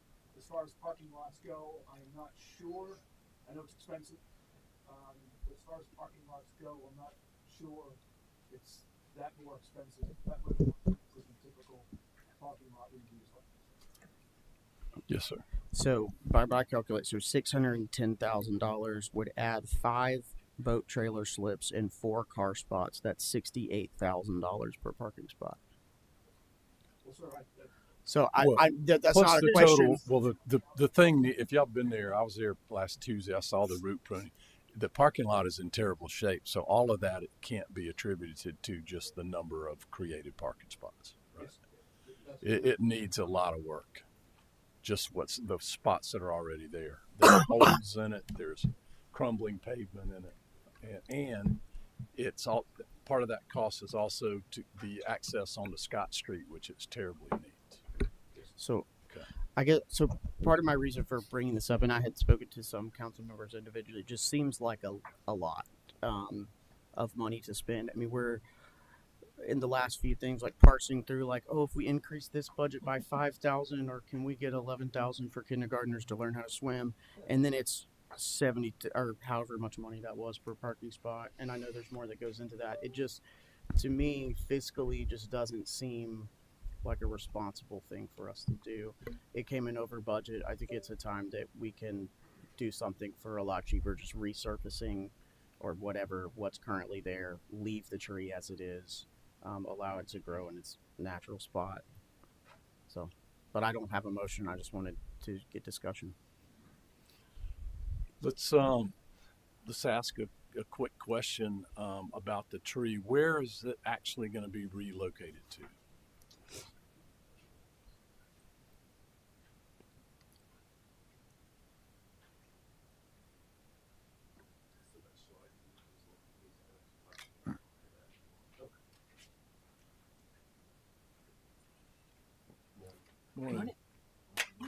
Turn that on. Can you hear me now? Okay. So that tree, it's a 17-inch live oak. It'll be located essentially straight away from the picture about 25 feet because it's right in the middle of the boat parking where we have it designed now. Okay. So it'll go towards Coleman? Towards Simmons, Coleman, towards the corner, kind of. Towards the corner. Yes, sir. Okay. What happens now that the roots have been pruned if it's not relocated? I assume that it's no different than if it's relocated. Right? Correct. Okay.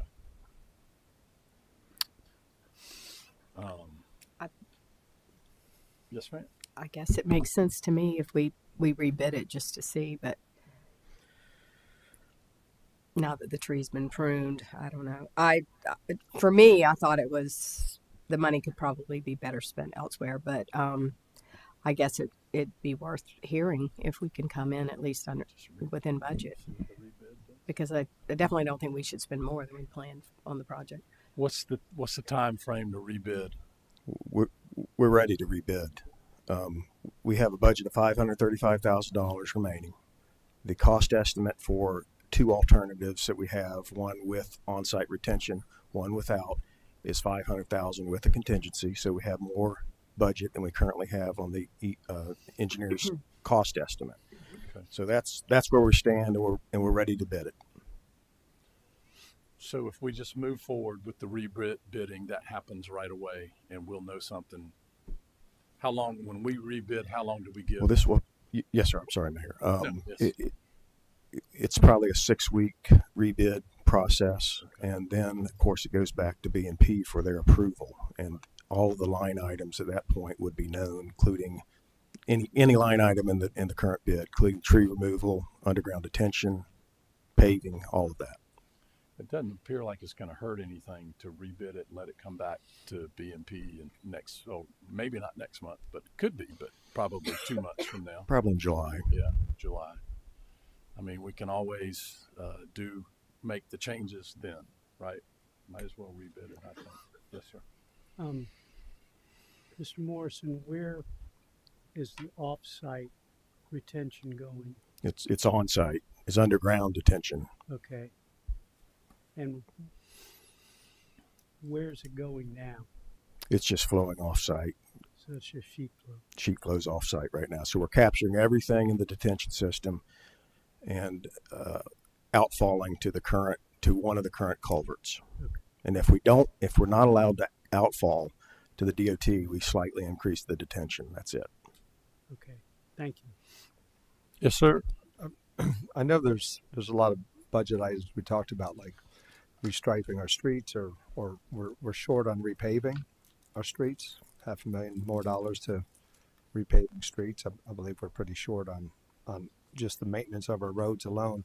I hear more about that than I hear about parking for a boat ramp. So to me, $500,000 is better spent repaving some roads or restriping some roads, in my personal opinion. So I think it's a great parking lot, and I think it's great that we purchased it, but the addition of 9 parking spots over repaving somebody's road, I'm going to choose repaving somebody's road. So to me, I'll be a no vote from here to eternity on this project right now, because I think the money could be spent better elsewhere. Nothing against staff, by the way. Good work. No, Great work. I just that's me. That's just, I'm 1 of 9. Thank you. I don't see any downside to rebidding, because if it has the detail, which I heard Mr. Morrison say, you'll have all the details. So what we've heard is it needs to be repaid. We've heard that it perhaps needs to have better retention. So we'll know that we'll have the estimates and detailed estimates, so we can parse it at that point if need be, to your point. And so it seems to me that we should just go ahead and rebid, and then we can have the same discussion then, and say what's in and what's not at that point. There's no motion. I mean, without any action, it just gets rebid. I've got a motion. Okay. I motion to approve the rebidding of this 516 Coleman Boulevard. Okay. Second. All right. The motion is to just rebid, and then we have this discussion when all that comes back. Yes, sir. All right, can I ask a procedural question? So if the bid comes in under budget, since it's already a budgeted council approved project, it would just go to bids and purchases committee to approve the final number that comes in from a committee recommendation. So this, if it does come in under budget, this was the chance for council action. I just want to make that clear. And again, to me, it wasn't about that it came in over budget. I just think the money could be spent elsewhere, even if it comes in on budget. So, I mean, I'm a no vote on this motion, just because I think that we have a lot of other priorities that could use $500,000. Yeah. Yes, sir. Ms. Chapman. I'm sure the parking arrangements would be impacted by not moving the tree, but what about the drainage retention? Does that get impacted by not moving the tree? Yes, probably. I think it's probably in the footprint. So there's certain things you can take away. There's probably certain things you can't. And that really depends on if your discussion is about what the cost of each one is. And then at that point I could tell you, like if you wanted to repave it, just repave it as is. That's one thing. We have a good estimate of that. But you would have each bid item cost to look at. But the reason I'm asking that question is, if we don't relocate the tree, that's a pretty good savings in itself. I'd say that's probably 50,000 of the bid by itself. And yes, we need to resurface it. Yes, we need to fix the potholes. And yes, we need to do the retention on site. So based on what I'm hearing, I'm concerned about letting it just go to rebid without us having an opportunity to do things like just leave the tree where it is and do as much of the retention on site as we can, do the rework of the asphalt and fixing the potholes and whatever parking we can get, especially since there's a new project that the county's doing with extra boat parking. So what would it take for us to do that now, instead of waiting for the bids and then just automatically go forward? What would we need? It'd have to take a full read. Were you? I'm sorry. Asking directly. I asked these same questions about moving the tree, and I believe I was told by staff that really needs to happen if we want to have trailer parking. That's correct. With the length of the spots needed and the egress and entrance and exit of the lot and everything that really if we're going to accommodate trailer parking, that the tree needs to be moved, because that was my consideration is what can we get on this lot if we leave the tree where it is? Right. And I If you was leave told if you not leave the tree where it is, you would have to redesign that area because that's where the trailer parking is. Now, how much that might affect your question on drainage, I don't know yet until we have to redesign. I just want to add, this is why we bought this, and we work with the county and we work with Moultrie Plaza, because Moultrie Plaza is letting the public park their boat trailers there so that they can use a public access ramp, which is unique to Mount Pleasant. We wouldn't have those if we were Chapin or Rock Hill or Walhalla. And I just hate, how much should we pay for this? 1.2 million. To now try to do it on the cheap. I mean, we don't do that on other recreation things. And we bought this with recreation in mind, both for the farmers market and for people using boats here, which is a big draw for why people live here. And I just hate to see us pull the rug out from under work that's already started because we think we want to use it elsewhere. And if we do set that precedent, then let's don't be opposed to when people propose doing it on other things that are meant for recreation as well. I mean, if that's the whole reason we did this, let's stick to the purpose, or else we might not have bought it. We didn't buy it just to be in the parking lot. So we bought it because of what it can do for our residents, take the pressure off the boat ramp and take the pressure off of Moultrie Plaza. And I think it'd be very short-sighted to just change that right now. So I'll be in favor of this motion. All right, anyone else yes, sir, Mr. Tinky. So the procedure is it doesn't have to come back to us for review, and if we wanted to have it come back to us for review, what would it be? Let me get a point of order, though. There's nothing that stops when the bids come back, this coming back to council if it's the will of council, right? Yeah, so that's not, an inviolate process. It could be brought back to council when the bids come in. So it doesn't mean you can't. It could be part of the motion. Yeah. Yeah. If whoever made that motion, I think that would be appropriate. Yeah. Would you guys want to amend it? That's fine. I'd just like to amend it that it'd have to come back to council for review before it goes to bids and purchases. Second. All right. We have a motion and a second. Is there any discussion on the amendment to the primary motion? All yes. in favor? Yes. Yes. Okay. Chair of Bids and Purchases, just had a question for Mr. Pagliarini. I'm fine as chair of Bids and Purchases, deferring the decision to the full council if that's what folks want. I just didn't know if maybe it makes sense for it to come to Bids and Purchases where we can hear the information, and then we could just defer it to town council at the following Tuesday. I think it might make sense for some of it to be aired during committee, and I'm fine deferring that to the full council, but I just thought it might be a more productive parliamentarian has to say way to do it. So you sneak it up on me. So you can do it either way. Right. At this point, as I understand the motion, it would come back to council, but if again it's heard by the committee for without a final vote, then it could then go to council. So however.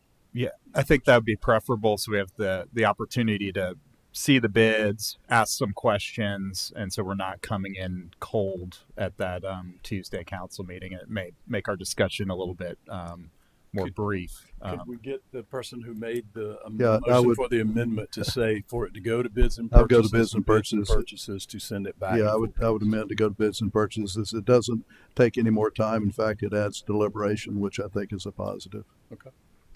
Who was the second? I'll accept that. Okay. So that's in the motion as well. It goes to Bids and Purchases. And then we'll defer it. We'll defer it to the full council. Yeah. All right. All in favor, please say aye. Aye. Any opposed? All right. Motion carries. Okay. Yep. Back to the original motion, which is to send it out for bid, which needs to pass for the amendment to go into place. So all in favor of the primary motion as amended, please say aye. Aye. Any opposed? All right, there we go. Thank you. Next item, Mr. Mayor, council members, it'll be brought up here in a moment, is the Miriam Brown Community Center.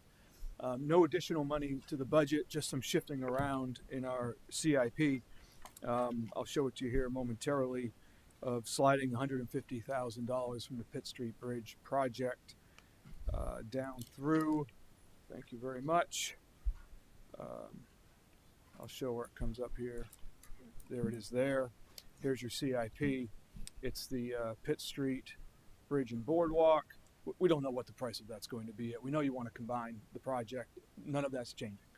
It's just that 150 is coming from that right here to Miriam Brown Center. To go ahead, start the process, get a specialized consultant in to capture the rich history of that property. I'll move for approval going forward, 150,000 for the Miriam Brown And I second. Community Center. Was that a second? I second. Okay.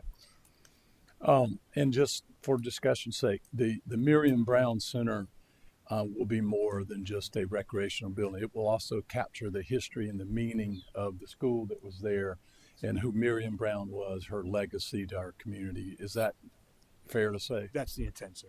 Okay. So that when money is ready for design and ultimately construction, you have the stories already captured, Right. memories. So if this was just a recreation multi-purpose building somewhere else, it wouldn't be telling a story and it wouldn't be significant to our community. This one is different and it requires that extra effort. So I'm a big proponent of this and thank you for the motion. Yes.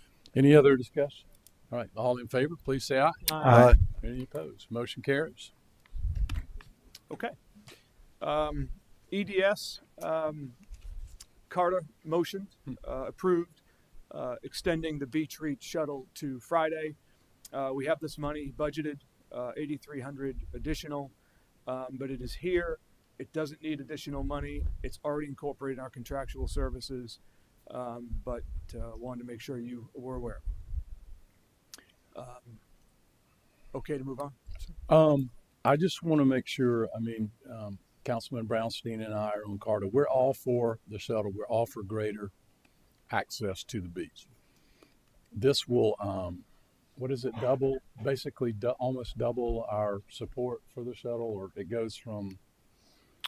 Yeah, I think it's there's two things at play. There's one, Carta has a new bus operator that's more expensive for the service in general. So there's some increase associated with that, and then there's a portion of the increase that adds the Fridays. Right. So it is a substantial increase. We have always supported this. I just don't want the extra day based on numbers that we don't know. The numbers might not be all that great because most people are going on Saturday and Sunday. I don't want that to cast a negative view, or cast a pall on the whole beach shuttle thing. This is a trial. It might expand it. It might not work.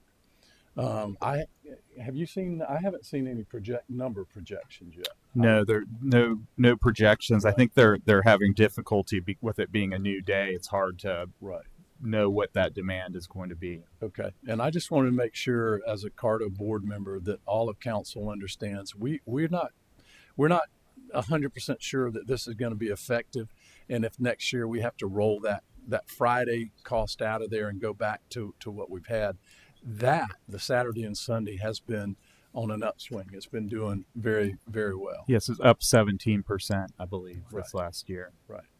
Yeah, I take your point, and I do agree with you. I think that we'd all like to see the shuttle be successful and expand, potentially to other areas of our town and beach areas as well.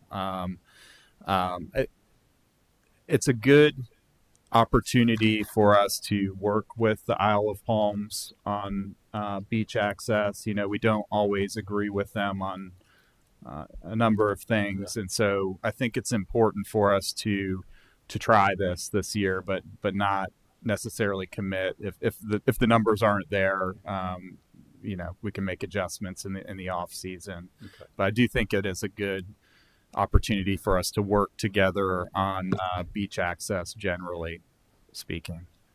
Mr. Rambo.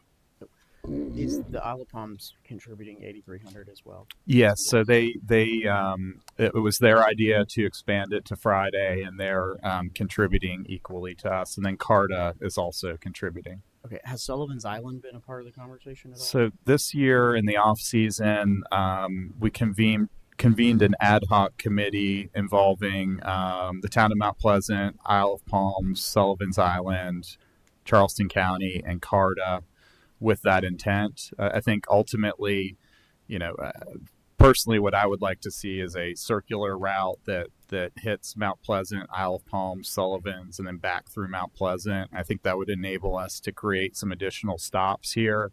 But Sullivan's Island was not receptive to that idea. They don't want people bused to their island. That's not the stated reason, but one can infer. But Well, we infer. Yeah. You were Ms. Hyatt was up first. Oh, what are the hours of the shuttle? What hours? 9 to 5 or something like that. One leaves at 5. I think that's the same for Friday. And a normal bus Carta schedule runs later into the evening, right? Correct. So if Fridays don't work, maybe would it be possible to shift the schedule maybe later? Perhaps, yeah. To let not it a run bad later. idea. I mean, some Fixed people like route to is a stay harder thing to later, so, closer to later evening, catch dinner, and then come back. So maybe if Fridays don't work, we can make adjustments. Yes, to run the I bus think later so. in the day. I think shifting later in the day and also adding Sullivan's Island, I think would be a great benefit to everybody. People going to the beach, going to restaurants, but it would also have the ability for businesses on Isle of Palms and Sullivan's to free up parking spaces with their employees taking the shuttle. And so I think there's a lot of positives to expanding this over time. I think it's in our strategic plan to hopefully someday get Sullivan's in there so we can kind of fulfill this idea. When I was growing up, the bus ran down Coleman, Ben Sawyer to Sullivan's Island and over to Isle of Palms to the front beach and turned around and went back. We took the bus every day out to Isle of Palms. I caught it at Sea Island Shopping Center. So, I mean, it was a standard part of the route every day, all day. There was, 9 o'clock, 11 o'clock, 3 o'clock. I mean, it ran all day as part of the Carta route, which wasn't called Carta back then. But anyway, I would love to see, a permanent part of the route, but this is a great start. Yeah, and we need to remind everybody, it's a little historical fact, trivia, that the reason Sullivan's Island starts at Station 8 is those were the station stops from the trolley from Mount Pleasant, came down Pitt Street, and 8 was the first one on the island. So historically, there has always been a shuttle between, to get to from the Sullivan's city Island. to the Isle of Palms. And Yeah, back. I made that point unsuccessfully. Did you? Yes. Thank you. I wasn't there that day, but thank you. Just, all right, so you don't need an action. Yes, sir. Mayor, just real quick. So when I was on Carta, that was one of the suggestions, and that could be something that becomes a little bit more of a permanent route. I mean, if we want Carta to be successful in Mount Pleasant, we've got to have some kind of permanent transportation. And I think if we could remind them, I think that's either a state or county road that's coming off of Isle of Palms anyway. I don't know that it's a state road. So I think I think we can use that road I think Carta's allowed through Sullivan's Island. I don't think they can stop them. So I think that would be more successful. Thank you. All right. There's no action needed. No, It's sir. already. No, sir. Okay. And the last open item is a request from Mount Pleasant Waterworks, which is a switch from adding a commercial clean water credit of $22,500 and the pollinator gardens at $10,000. If you choose to fund that, we will pull this amount from our contingency as well. Yes, sir. Mr. Rambo, So Chair. this was a unanimous recommendation from the Water Supply Committee, both of these.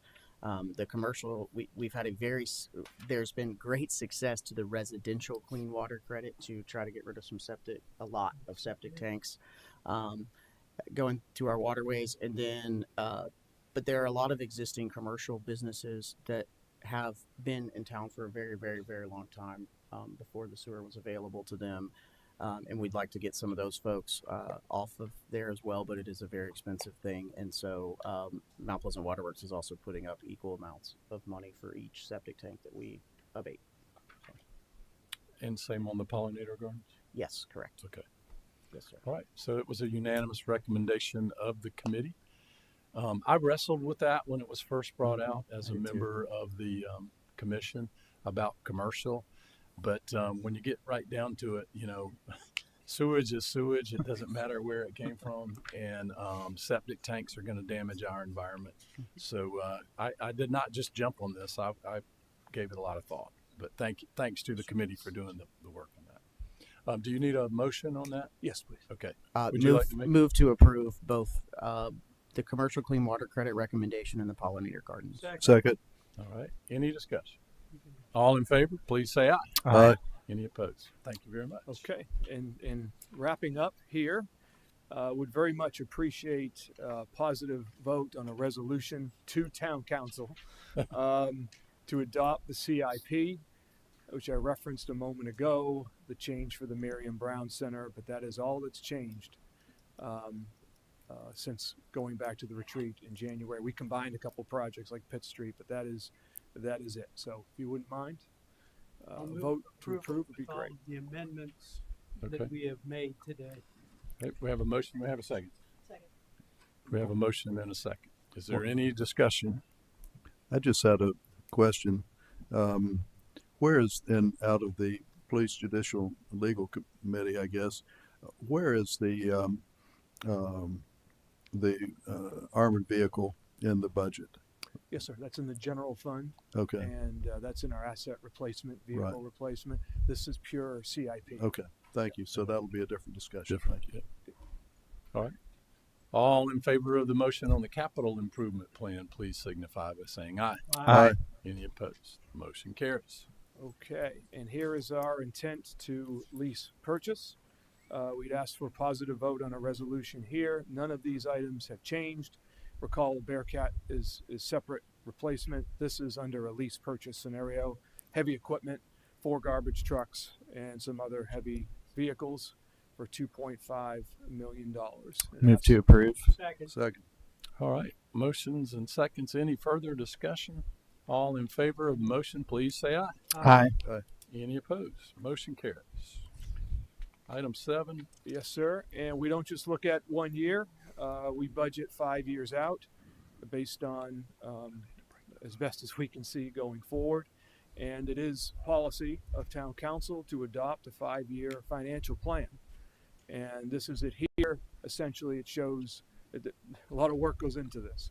But essentially, it shows that we believe we'll have sufficient revenue, not just this year, to meet expenditures and services, but 5 years out as well. Move for approval. Second. All right. Is there any discussion? All in favor, please say aye. Aye. Any opposed? Motion carries. And Mr. Mayor, we have no other items before adjournment, but if there is another item to discuss, we'd be happy to answer. I'd like to ask him. What's that? Okay. If I can ask you to, we got Yes, that sir. Debbie Antonelli thing, and I will need you to chair. Yes, sir. It's just a quick question. I'm not necessarily for or against. I just like the understanding of the use of the Bearcat. Could it be a shared use item with other municipalities like Charleston County? How often has the vehicle been used in the past?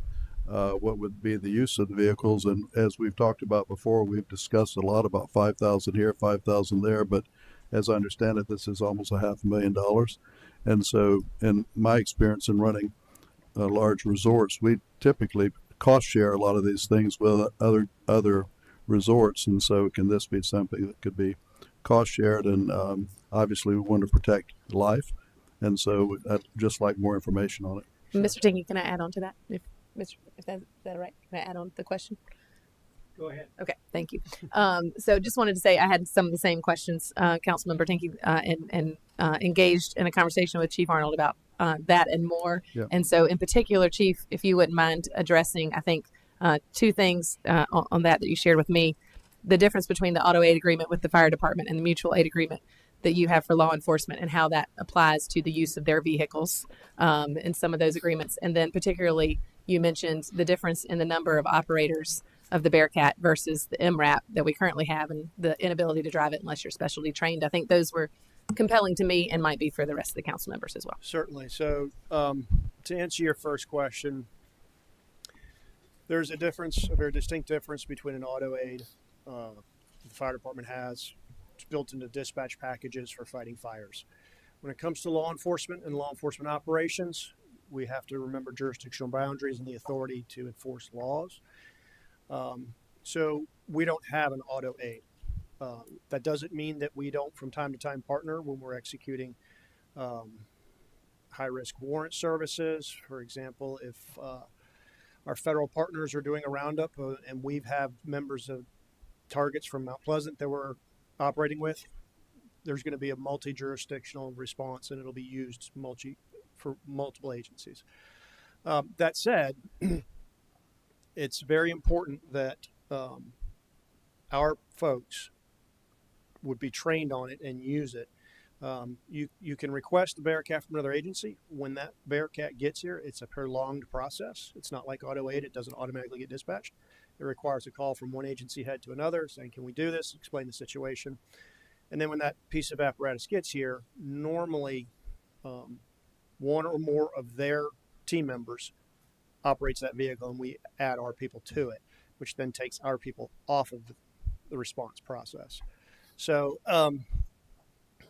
and the other aspect of it, when it comes to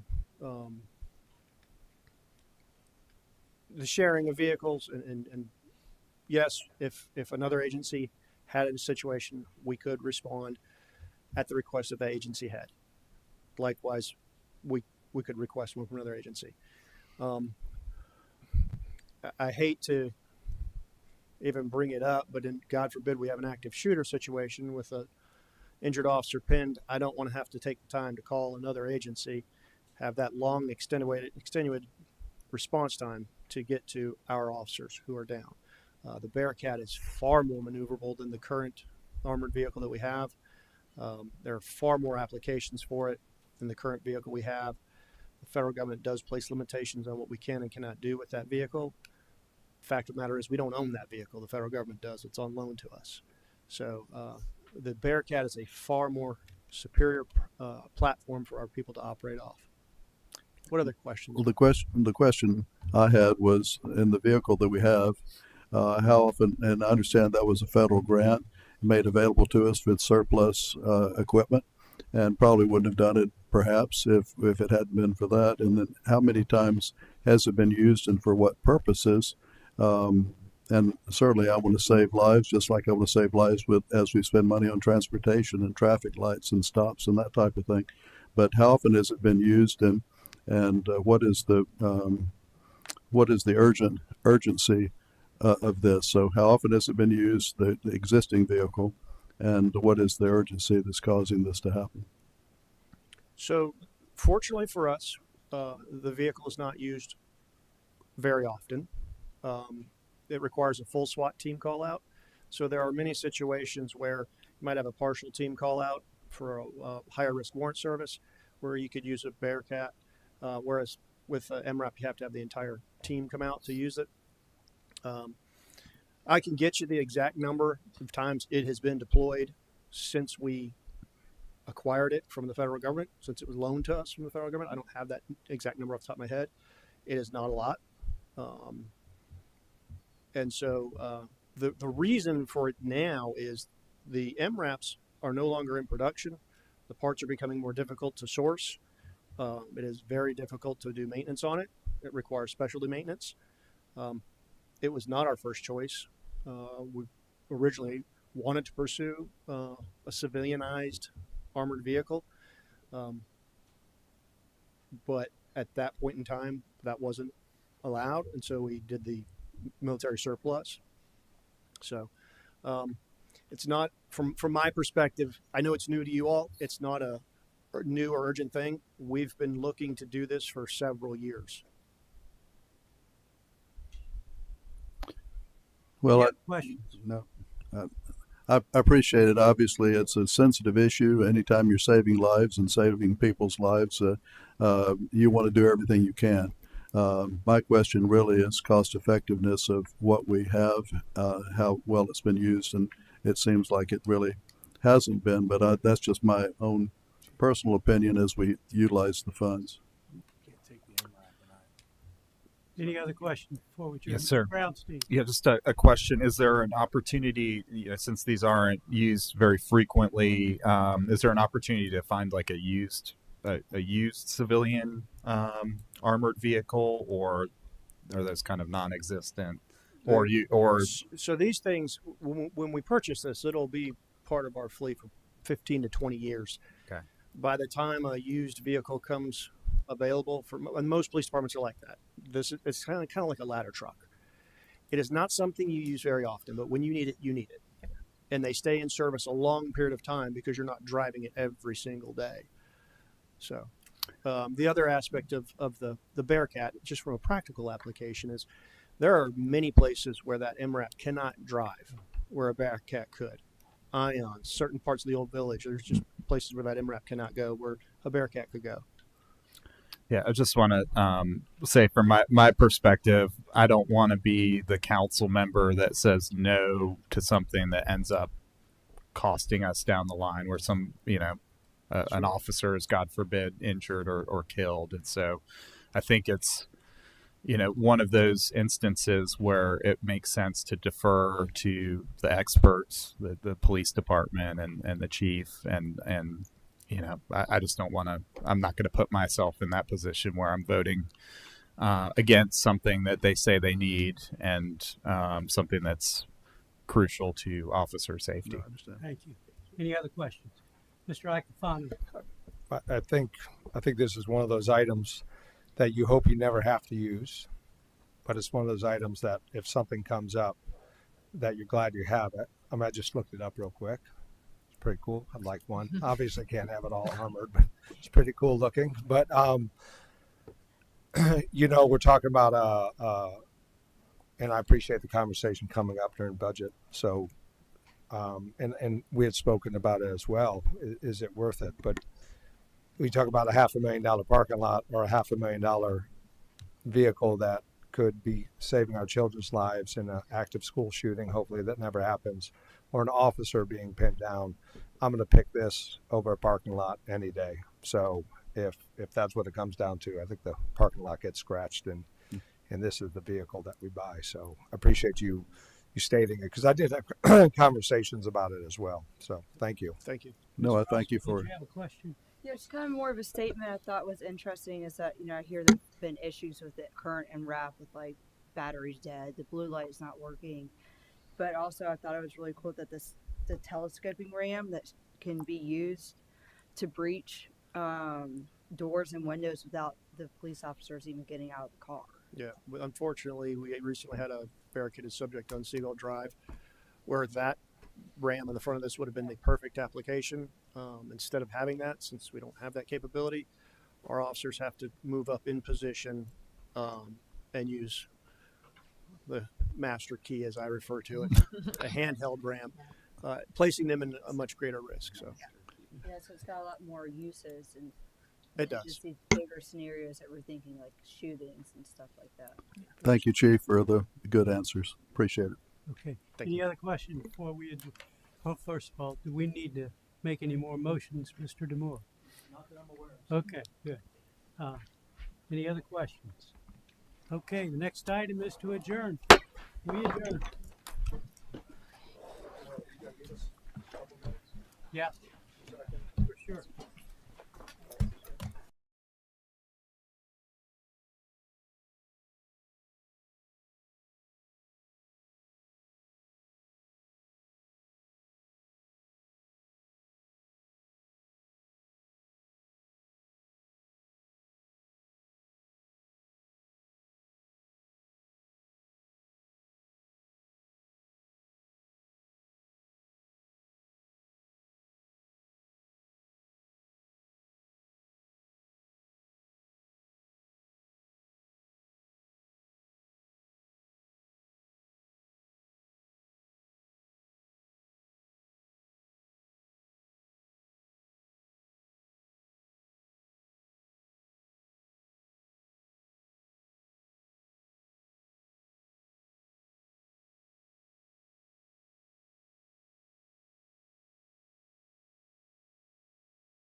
This one, right? So I saw your picture for the first time ever. I was over. You go in? No, it was Sunday. I went over to Harbor Freight, which is. We're getting ready to do something. Yeah, so we finished the downstairs. Yeah. It was supposed to be sign up. And I got to deal with some model. Yeah. Oh, really? Oh. I just happened to see it. I was like, oh, there it is. It's a good location.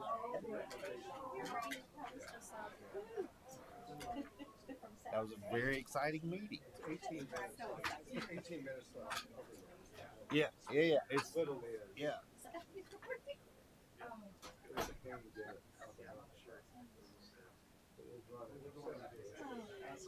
With what?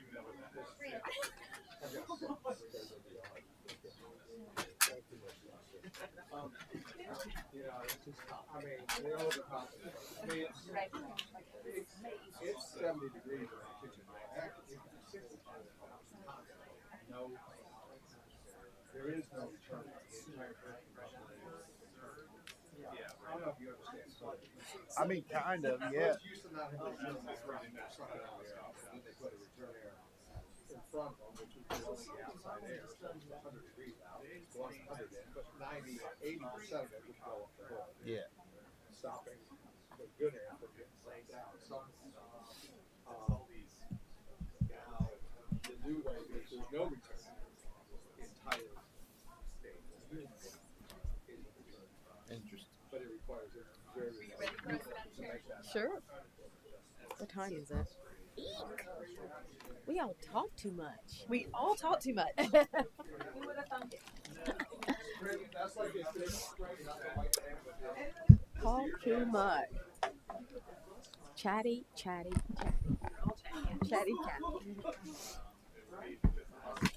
Don't forget the phone. I probably just left it on purpose. I left mine over there. I don't know who it is. It might be Mike. Is his cup still there? I don't know. Yeah. Who's? It's just a three. Just us three. Okay. I'm ready. All right.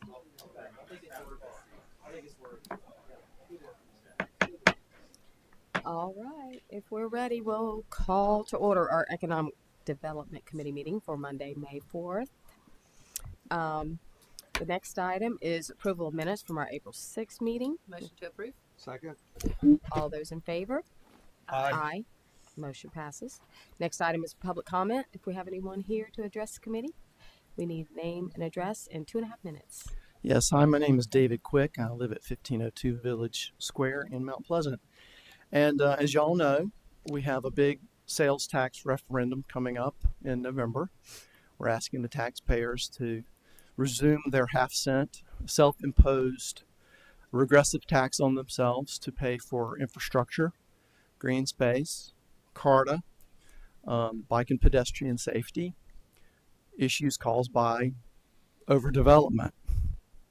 So I really hope that you all, I spoke to the county before about this issue where they're handing out basically corporate giveaways.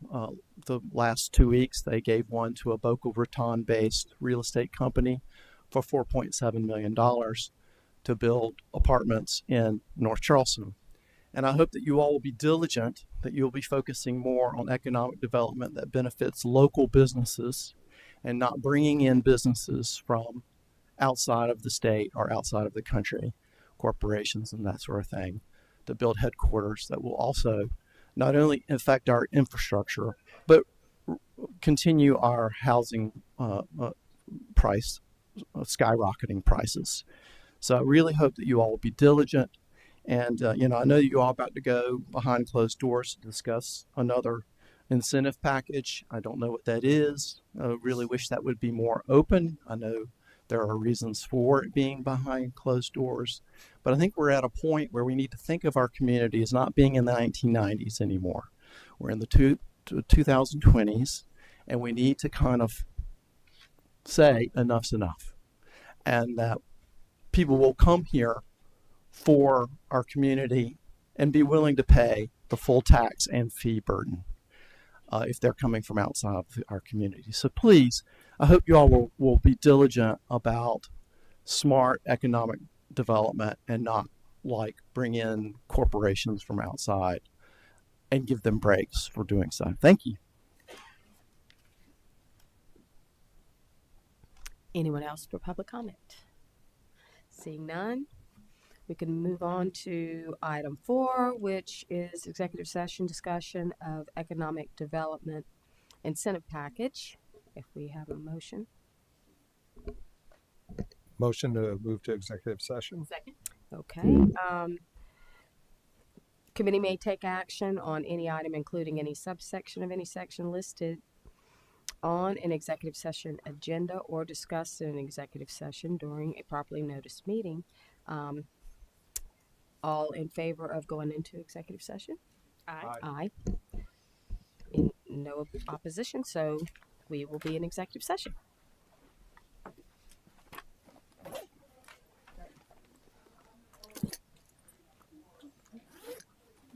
Where we go? That way? I'm following you.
Discussion? No votes were cast or? A motion to proceed as discussed in executive session. Oh, Second. okay. We have a motion. Any discussion? Okay. All in favor? Aye. Aye. Okay, motion passes. So at this time, we will adjourn. Thank you. Thank you.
Morning. I'd like to call the Public Services Committee meeting Monday, May 4th, 2026 to order and start with the approval of the minutes. Move to approve. Have a second? Second. All those in favor? Aye. Aye. Aye. Public comments?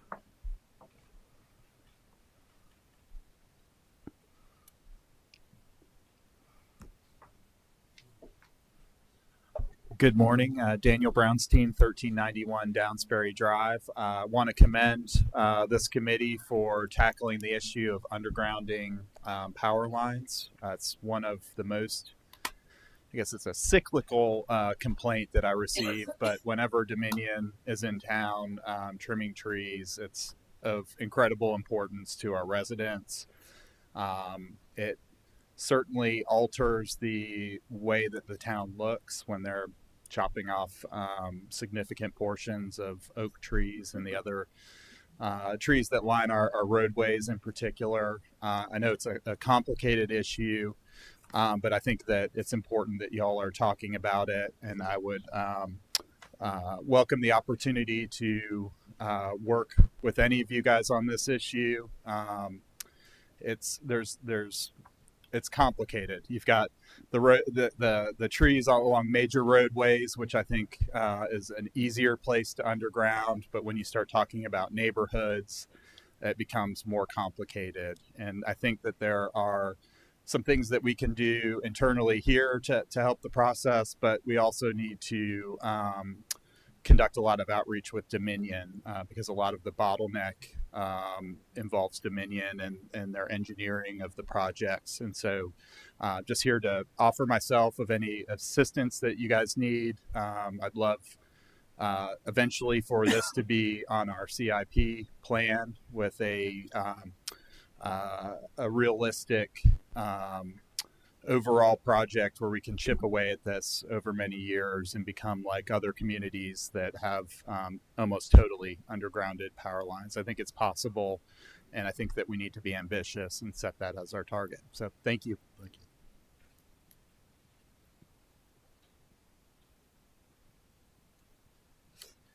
David Quick, 1502 Village Square. I'd like to echo what Daniel just said. I think there are so many benefits to undergrounding power lines, including resilience from storm events.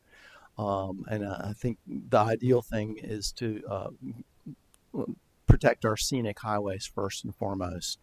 When I first came here in the 80s and 90s, we talked a lot about Mathis Ferry Road and Rifle Range Road and McCants Boulevard and Center Street, and to really focus on those scenic highways that get hit really hard, and they are pruning the trees in such a way that they're actually making them weaker at handling high winds. So that's another benefit. I also like to protect the tree bank money, which has been used a lot for undergrounding. I think this is a whole separate thing. It does protect trees, but it's multifaceted. And we are at a point with the Tree Task Force where we really want to be proactive in an ambitious tree planting program in the town to restore our canopy and protect our canopy for future generations. So thank you. Thank you, David. Are there any other public comments? Seeing none, just a quick comment up front before we get started with Ms. Farrell and Mr. Weiss. I want to thank the town for what they've been doing so far with undergrounding. Having been here since Hurricane Hugo and seeing the problems that we had with Hurricane Hugo and then seeing the work that's been done on Coleman Boulevard and 17, the look and feel and the safety of those roads is so much better that we have the undergrounding there. Aesthetically, it's light years ahead, and the money's been going into that. It's heavy expenditures, it's a heavy lift to do these things, and I appreciate the leadership that the previous councils as well as the town administration and staff have put into that. The idea really of this is just to look to the future and understand all the benefits that we have from undergrounding, whether it's safety, aesthetics, reduced maintenance cost, urban development and technology improvements, environmental protection, and really being able to not have the interruption that we've had when we have these major events. And so I want to thank you all for that, and look forward to learning more about it and understanding how we can put in place even more of a master plan, understanding where we have undergrounding, where we don't, and what those priorities are, both in the public space and the private space and the HOA. So with that, Mr. Weiss is take it away, or Mrs. Farrell? You know what, sir? If it's okay, let me set up the structure. Thank you very much. 30,000 foot, and then we can, through teamwork, fill in the detail here. The structure is this, more or less. Town of Mount Pleasant was the first to negotiate what's known as a non-standard service provision in our franchise agreement with Dominion Energy. It was first done when it was SCE&G. We're the first community to do it, and there is, to my knowledge, so I've been told by Dominion, there hasn't been a community to utilize it to the maximum utilization that has been done here in town. We no longer, nor does any other community, possess the ability to amend the non-standard service provision of this franchise agreement because the ability to negotiate details of franchise agreements has been withdrawn from local governments in South Carolina and brought to the state. The only provision in a franchise agreement that we have authority over is the fee, the percentage fee. That's it. So, how the provision works in general terms, these numbers are roughly correct. Dominion's gross revenue is, say, $100 million. 1% of that is equally shared between us and Dominion. That is not an actual money amount. It's a value. So the 1% being $1 million, it's $500,000 on each side, which is what Dominion is forced to contribute through this agreement towards this non-standard service provision, which puts the power lines underground.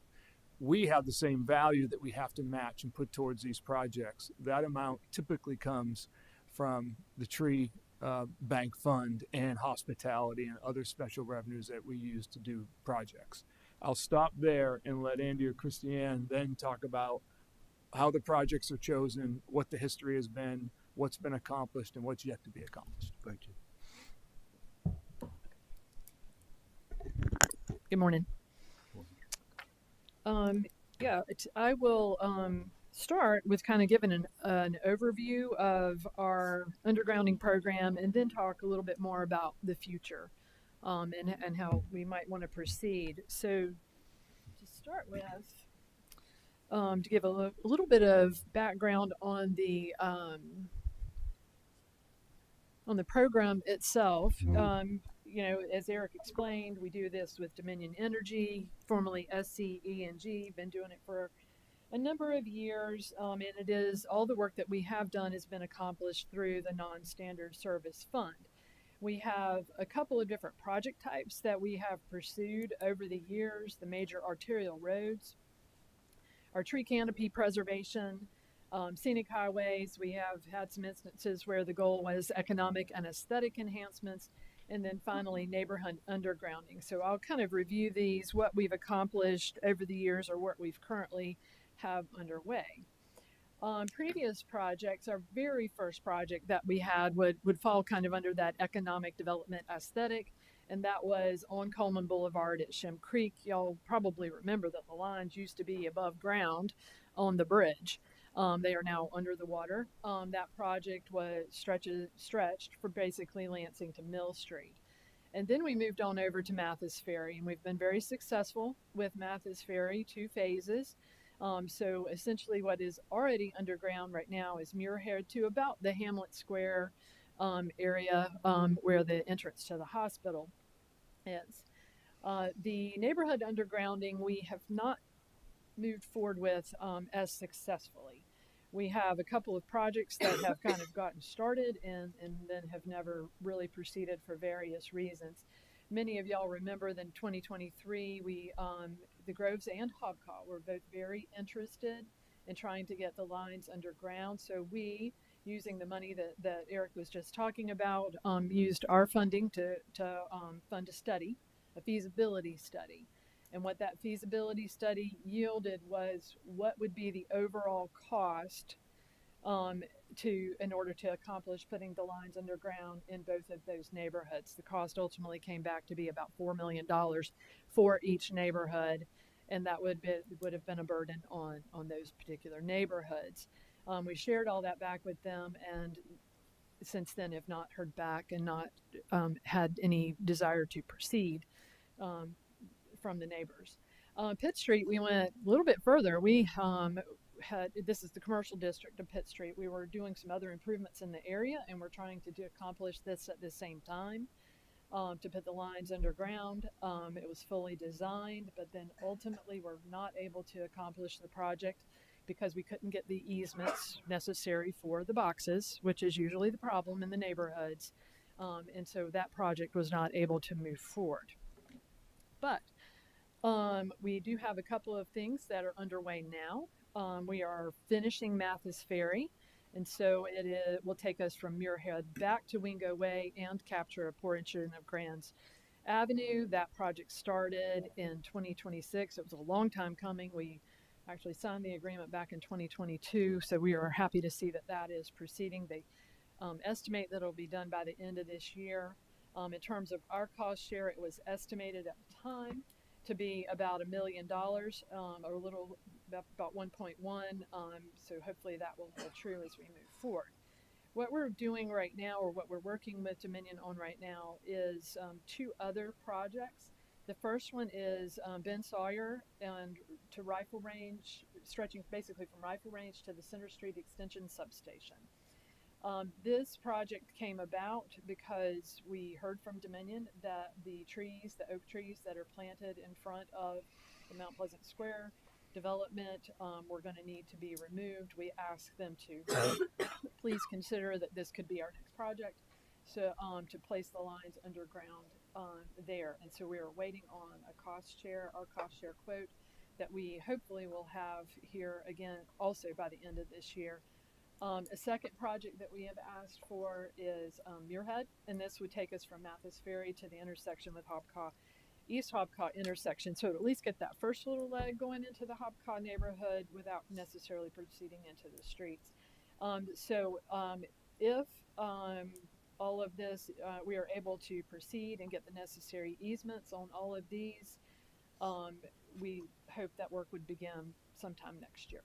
So that is where we are right now with everything. This is just as a matter of information. This is what Eric was just talking about. This shows you the real numbers with the non-standard service fund. Basically what we have allocated at this point in time. You see the fund balance there of just under $5 million. So when we finally finalize the Mathis Ferry project that is underway right now, you will see that amount come off of there, and so that will reduce that to probably just a little bit under $4 million. So before I proceed, this is where we are, what we've done, where we are, before we proceed to the future. If there's any questions that we can answer on this. Questions? No, I don't know if we're ready yet. But so on the Hobcaw thing, that was 4,400,000 homes, which, and I think if we go into a neighborhood, there could be a 10-year loan, basically, is the max. Yeah. So that ended up being $83 per house per month if the neighborhood were to pay for the whole thing. And at the current law, I believe you have to get 100% consent. That's correct. And are you getting ready? Are you going to get into what they're doing and what they did in Charleston?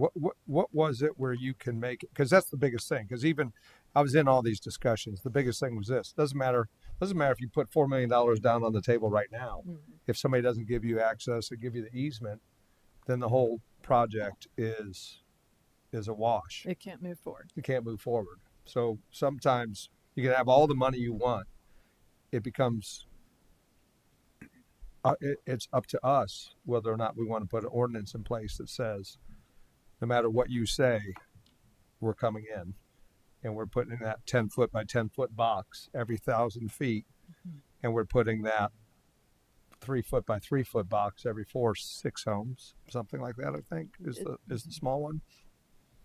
And what was the example of who did that? I think Charleston did that in Avondale Grove. That I recall, like Charleston was not able to be successful with that one after many years. That one is still outstanding. Still outstanding. Mm-hmm. They put an ordinance in place. There was one downtown. There was one downtown somewhere. There was one downtown that they were successful with. It was a much shorter route. I can't remember what street it was on, But there's one, I think in West Ashley that they have been working on for probably the better part of a decade and Yeah, it not was been Avondale or successful somewhere, with. burns down or something like that. But they Mhm. said we're coming in and we're taking the easements that we need, and that's what something like this requires. Whether you have the money or not, we council have to create the ordinance in which, and it could be 60% signatures. Is another is it? I think that's what that. I think the Yeah, one that example you have, and maybe you can bring that back to us another time on what that example is. yeah, So I've still got all the notes from that. I'd be glad to share those yeah, with you all. excellent. Thank you.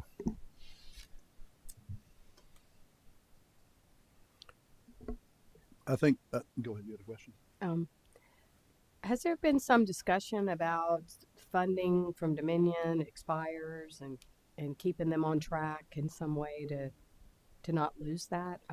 What maybe the public Well, needs to well, that's be what Eric aware. was speaking about earlier. That this what you see on the screen here right now is what, in his to use his words, it represents more of a value. Mm-hmm. And so, yeah, when the projects don't move forward, when they take a lot of time, that money does roll off, and so we haven't really lost real money, but we perhaps have lost the opportunity that would have been there.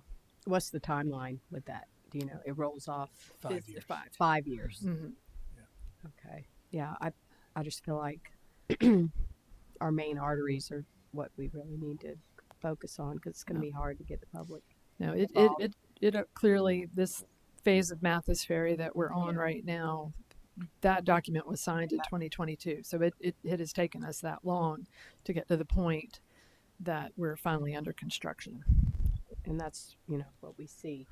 But I know Hanahan did some of this because my brother owned a corner lot and he has 2 of those hideous, huge boxes, one on one corner and one in the other because he's on the corner. So I see what the eyesore is, but there's a trade-off, I guess.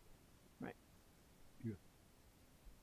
So I think it appears there's really the main arteries in which we've started with, which is the important thing to do, and then there's subdivisions and HOAs. They're 2 distinctly different things, and from a priority standpoint, it makes sense to start with the main arteries, and then the next step would be to identify those. And we've already looked at McCants as one of them, but this other opportunity presented itself, which has been Sawyer, which you don't want to take down existing trees, and it's easier to do because of the tree canopy that you have there. And so the next step really is to identify in those main arteries where those are that we could take next steps forward. And so criteria, and you'll probably touch on this in a minute, is the criteria with which you would do that. Is that where we're going? Yes, sir. If y'all are ready, well, that'd be good. So I I think that would be great. Thank you. Yes. So future projects. We've kind of already spoken to this.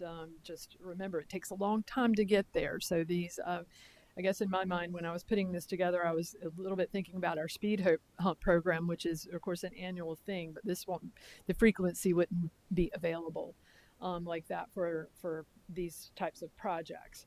But if we wanted to develop some sort of project selection criteria, I outlined a few things on here that we could think about, the eligible types, and then maybe what is that criteria that we're looking for. And as you just discussed, Mr. Tinky, and we've shown with where we've been successful so far, we have looked at the major roads, again, targeting first Coleman Boulevard, some aesthetic reasons certainly that we wanted to accomplish Shem Creek, and then have been successful, a long time coming, but successful with Mathis Ferry.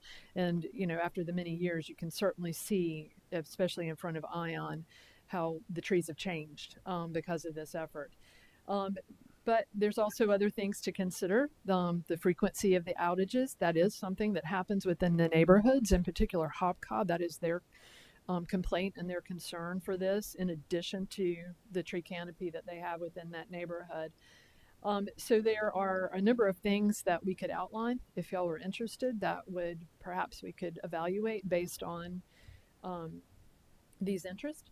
And then would need, of course, to talk about where the funding would come from. With the canopy projects, we have leaned on the tree bank to accomplish those. The property owner cost share that we were just talking about with Hopcaw and the Groves, which was expensive. In particular for the Groves, I did bring that number over the entirety of the 10-year program. That was almost $18,000 per property owner, so it's a lot for them to bear. And then we have used hospitality tax on our major roads such as Coleman Boulevard. So that's what I have kind of just to start the conversation, and we can answer any questions or elaborate further. You know, I was really go ahead. Oh, well, Well, I was really thinking that and I appreciate this. The criteria is great. The town has done a very good job in making criteria for CIP, our investments in our infrastructure, and in doing so, it takes out a lot of subjectivity, and I think that's helpful for answering to the public why do we do one and not another. And so, as I looked at it, in addition to the ones that you have here, I think enhanced safety is one. Burying the power lines reduces opportunity for the issues that you talked about from when the trees fall, and the safety or the lack of power, and therefore if somebody's on life support where they need oxygen or all the things that happen, you know, it's it can be life saving. So I think you start with life saving. I think enhanced safety. I think the second is aesthetics and increased property value. People, if you're chopping down the trees, people pay more to be in these scenic areas with the tree canopy. And as you have continued and frequent cutting of the trees, it reduces your canopy, which is your quality of life, but the aesthetics and increased property value is a real key one. Next, they're more expensive up front, but reduced maintenance costs. Reduced maintenance costs are certainly an area that you would want to look at long term. One of the back to the aesthetics and property value, you know, in some of these neighborhoods, you have power poles right in the middle of the sidewalks, so you can't even walk on the sidewalk with your children sometimes because of them being there. So enhanced safety, aesthetics, increased property value, reduced maintenance costs. Then I think another one would be the historic roads. Mathis Ferry went right to the top as an historic road. Well, there can't be a much more historic road because it came up earlier with the Carter discussions, that the road to the beach. And that road was from Church Street to Pitt Street Bridge. And that was a historic road that preceded virtually every other road other than the Kings Highway. And so I think that's one that fits all the previous criteria and does that too.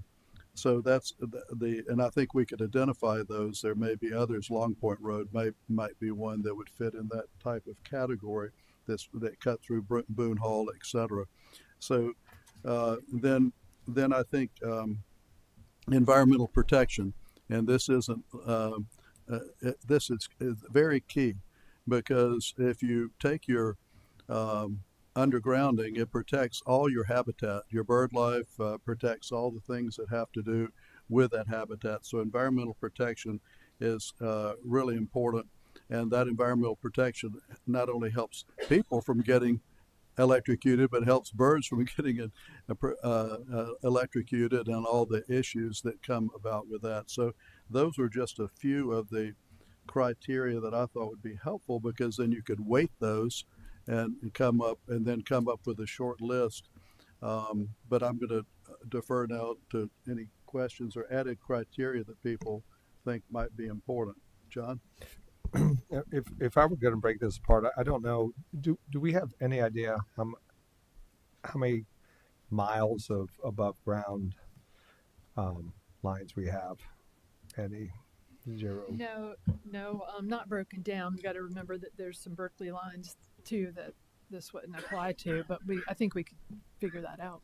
I think what's important is, right, so if we sectioned off what the needs are, right, you've got the scenic highways, you've got so like Mathis Ferry or Rifle Range Road or Pitt Street, examples of those. And then it'd be interesting to see if you had an A, B, C category. I don't know how many categories you want, right? But if you had an A, B, C, right, these are major corridors. There's no reason to do Hopcaw without doing Mathis Ferry and Muirhead, because You can underground hop call all you want, but if your head power line goes down, the neighborhood's down. So if we section it from most important to, I want to use the word least important, but I'll use it. And then if we had a timeline of the current path on how much we bring in. So if we were to, I'm going to continue to use Hopco as an example because we were so involved with them.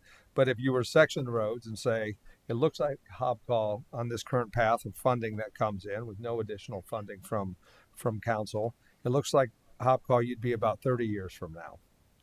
But if we pass an ordinance that says if you get 60, I don't know if David's awake over there or not. He is. Hey, David. I'm just kidding. David, what was it? Does it have to by law be 66% signatures to then force the ordinance in? And is ordinance the right word? Do you know what I'm saying? So I think it's 66% of a neighborhood to sign and say that we want to underground the power lines and we want to put it on our Dominion power bill ourselves. So I don't know where the 66 generated. It may have been a requirement from the utilities, at least to gain interest, to move forward. I think there was a threshold, how it was determined, I don't know. What that does not do, if it's your question, is transition. I think you raised this earlier, as to whether the easements or we can force easements to be granted. Can we or can we not? Cannot. We cannot. Right. And the utility companies, at least in our extensive discussion, we met, and as all of you know, this was addressed, I guess, 2 years ago or so. Mm-hmm. And when we met with them, they will not use eminent domain to acquire these utilities. And that is a stopping point, as they indicated in most of these, because you can't get 100% people to agree on anything. There's always going to be somebody who doesn't. And that was their tripping point right there. And even as an ordinance, it cannot be. We cannot enforce that. I presume there's a scenario that I'd have to put some thought into that the town could acquire easements really for the benefit of the utility company, but that is what would be required. Thank you. Well, thank you. You brought up a good point, though. It's nice to know an inventory without too much work because there's plenty to do just with the first 4 or 5. Yes. And they may go decades, but it'd be nice to know the lay of the land based on these criteria where we have underground, where we don't have underground, as we look forward. And at least if we came up with the top 10, to start, it would be quite helpful. Question? You have a comment? What is the cost per mile? Excuse me. It varies. That's only because we worked so much and did so much with the Groves and Hopco. Groves was exponentially more expensive. First of all, they have fewer residents, but second of all, because that comes straight off of the substation right back here behind Town Hall, the capacity and created such a need that they would have more of the boxes in order to handle the voltage, basically. So it varies.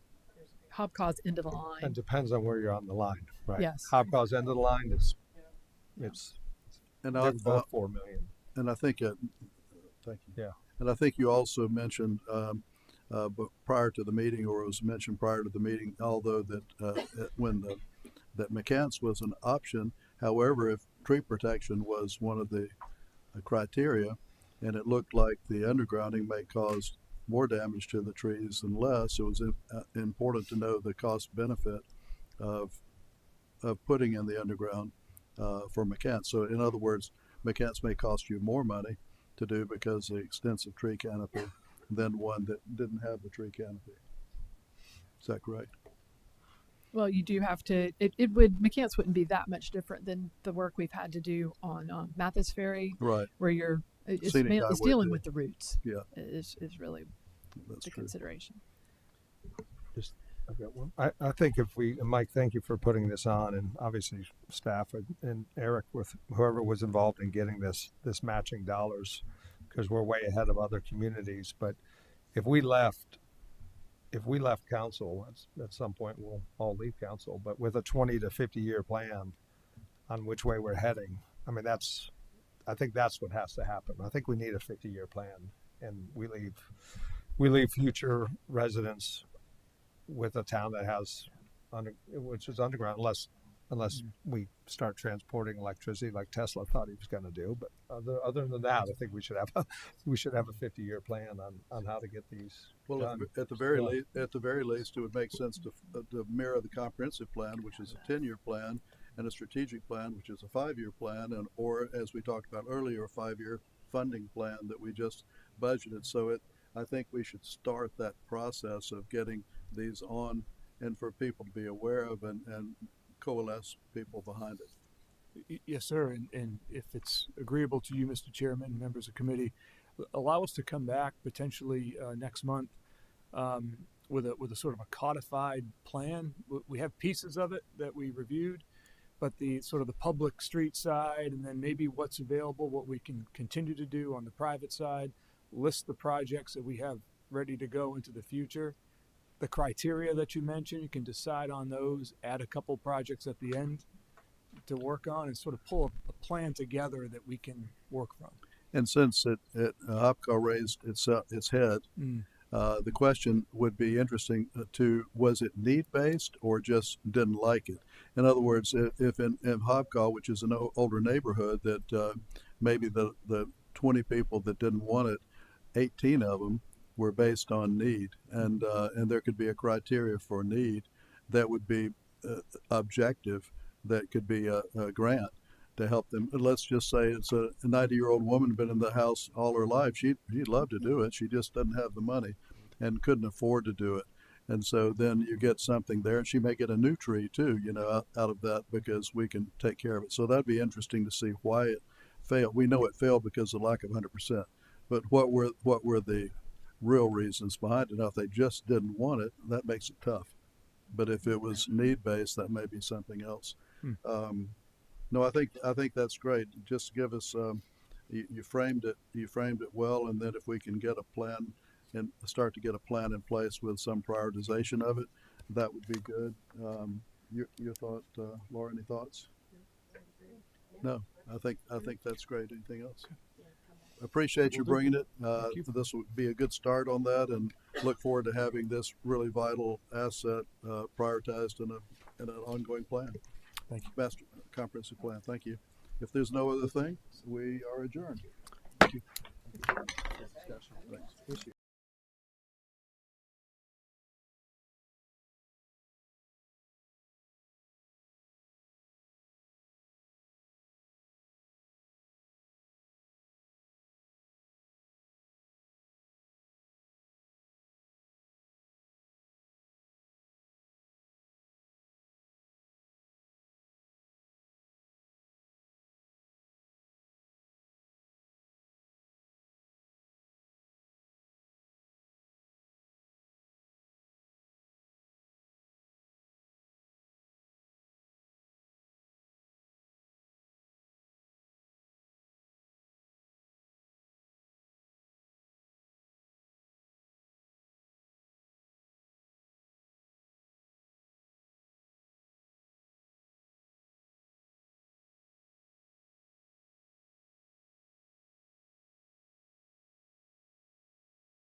We'll call to order our planning committee meeting on May 4th.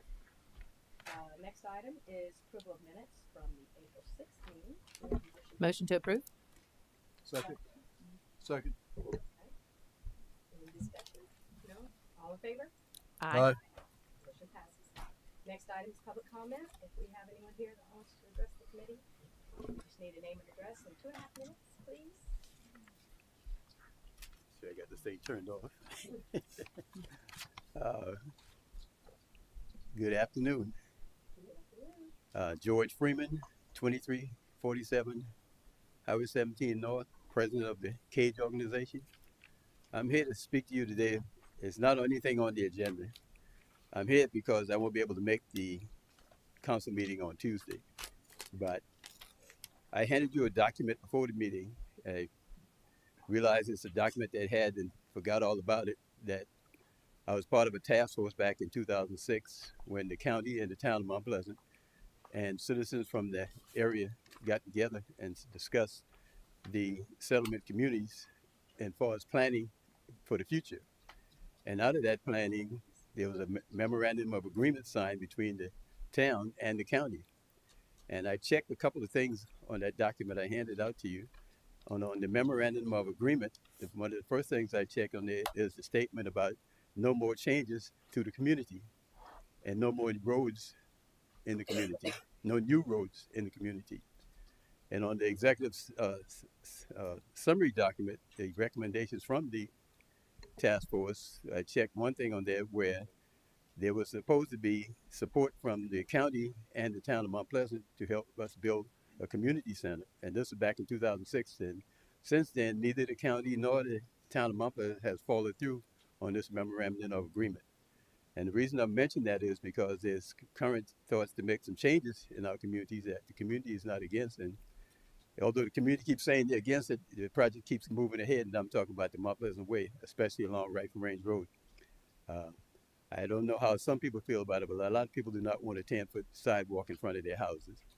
And we do not see why you would want to tear up a perfectly good sidewalk to put down another one, which we feel would create a problem with this fact that we still have to put our trash out. The trash would have to go in the same places where you're going to put this 10-foot road. The mailbox, that man has to come through there.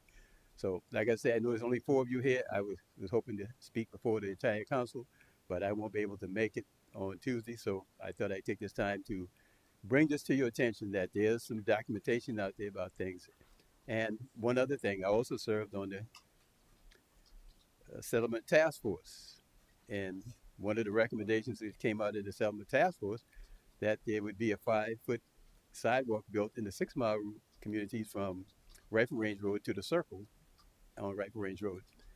That would never materialize. And so I'm just here to say there's a lot of things that were agreed upon, that positive things that were agreed upon that are not happening in our community. The negative things are still continuing, but the positive things are not happening. And I appreciate it if you let the other council members know about the information I gave to you. Thank you. Anyone else to address The committee? No. Okay. Seeing none, we'll move on to item 4, which is employee years of service. Thank you, Madam Chair. I'm going to call up Christopher Luvert. Oh, yeah. Thanks, Chris. He looks nice, doesn't he? Dressed up. I am honored to recognize Chris Luvert today for 5 years of outstanding service.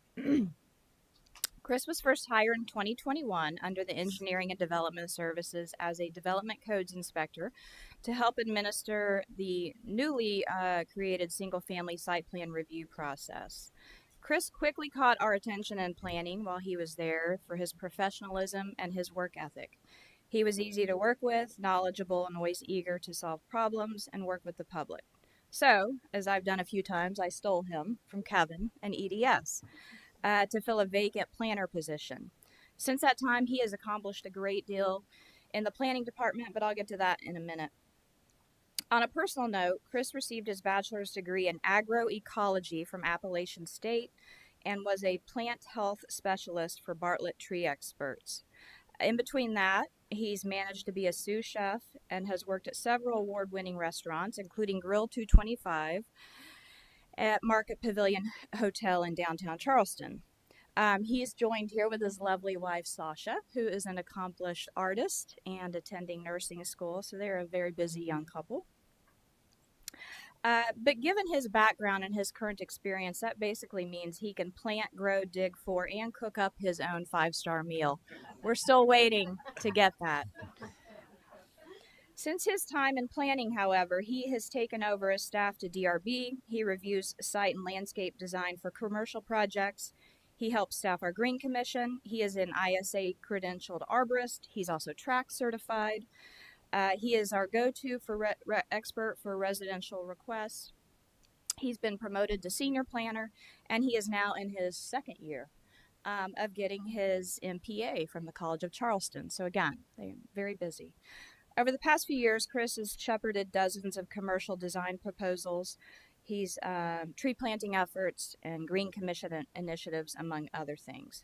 Chris is very well rounded in his knowledge of town ordinances and development regulations, and he's really become somebody that our other planners go to. I go to him a lot for things, and I rely on him a great deal.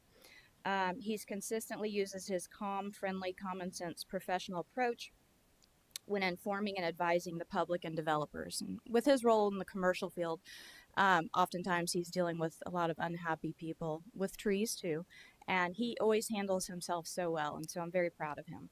We are incredibly fortunate to have Chris, and because of all these qualities, we refer to him, as he refers to himself, as the company man. So please join me in thanking Chris for 5 years of outstanding work serving the citizens of Mount Pleasant.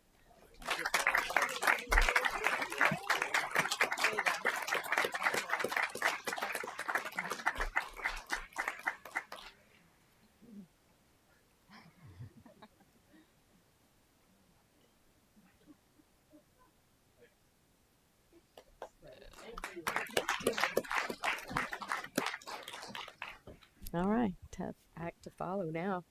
Let's see. Item 5, review of Planning Commission recommendations from the March 18th meeting.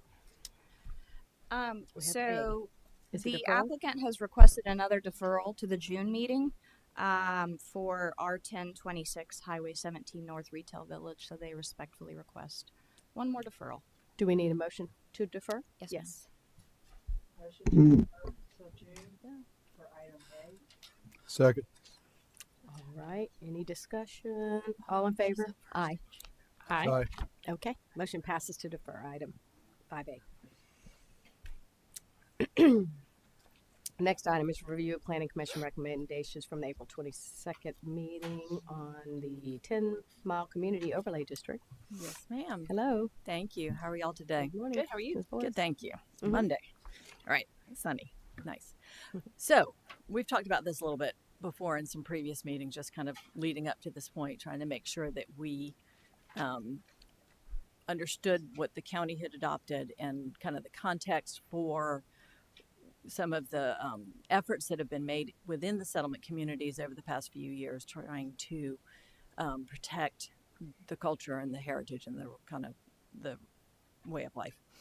So again, you've seen a lot of this before, actually.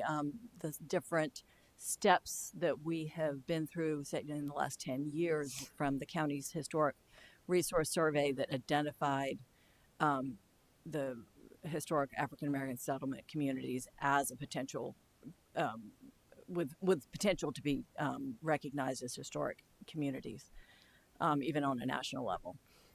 So that's led to some changes in ordinances and our settlement community task force, and now up to the adoption of a 10-mile 10-mile district overlay within the county that we have used as a basis for ours.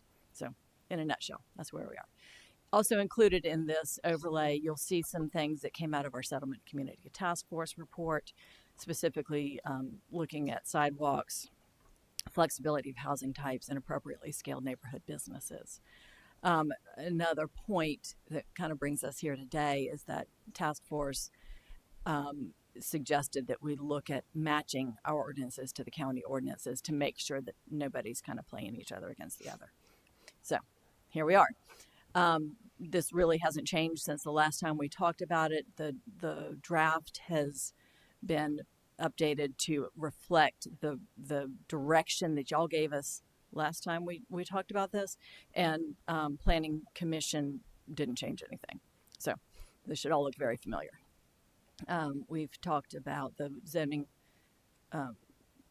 overlay district addresses densities with what we've talked about before in the rural area, 1 unit per 3 acres, in the suburban urban area, 3 units per 1 acre with a 12,500 square foot minimum lot size. This is very comparable to our CC, Community Conservation Zoning District. There are just some tweaks in there, if you will, that the community wanted to make sure were specifically included. This district doesn't specifically limit the size of ADUs, although not to a square footage, but it limits the development on the lot to 25% building coverage. So the idea is that it still limits the size of what can be built on the lot. They just didn't divide it up the same way we typically have. There's a level of coordination required with the 10-mile community with signs and street names for any activity within the district. We talked about workforce housing, and the county, within the county's district, countywide, not just specific to the 10-mile overlay district. The county allows bonus densities for workforce housing, but that's something that we have taken out because that's not something we've been comfortable with. We did keep the ability to use duplexes, triplexes, or quadplexes as a workforce housing option within the 10-mile district with a special exception. So that's what we've put in the draft.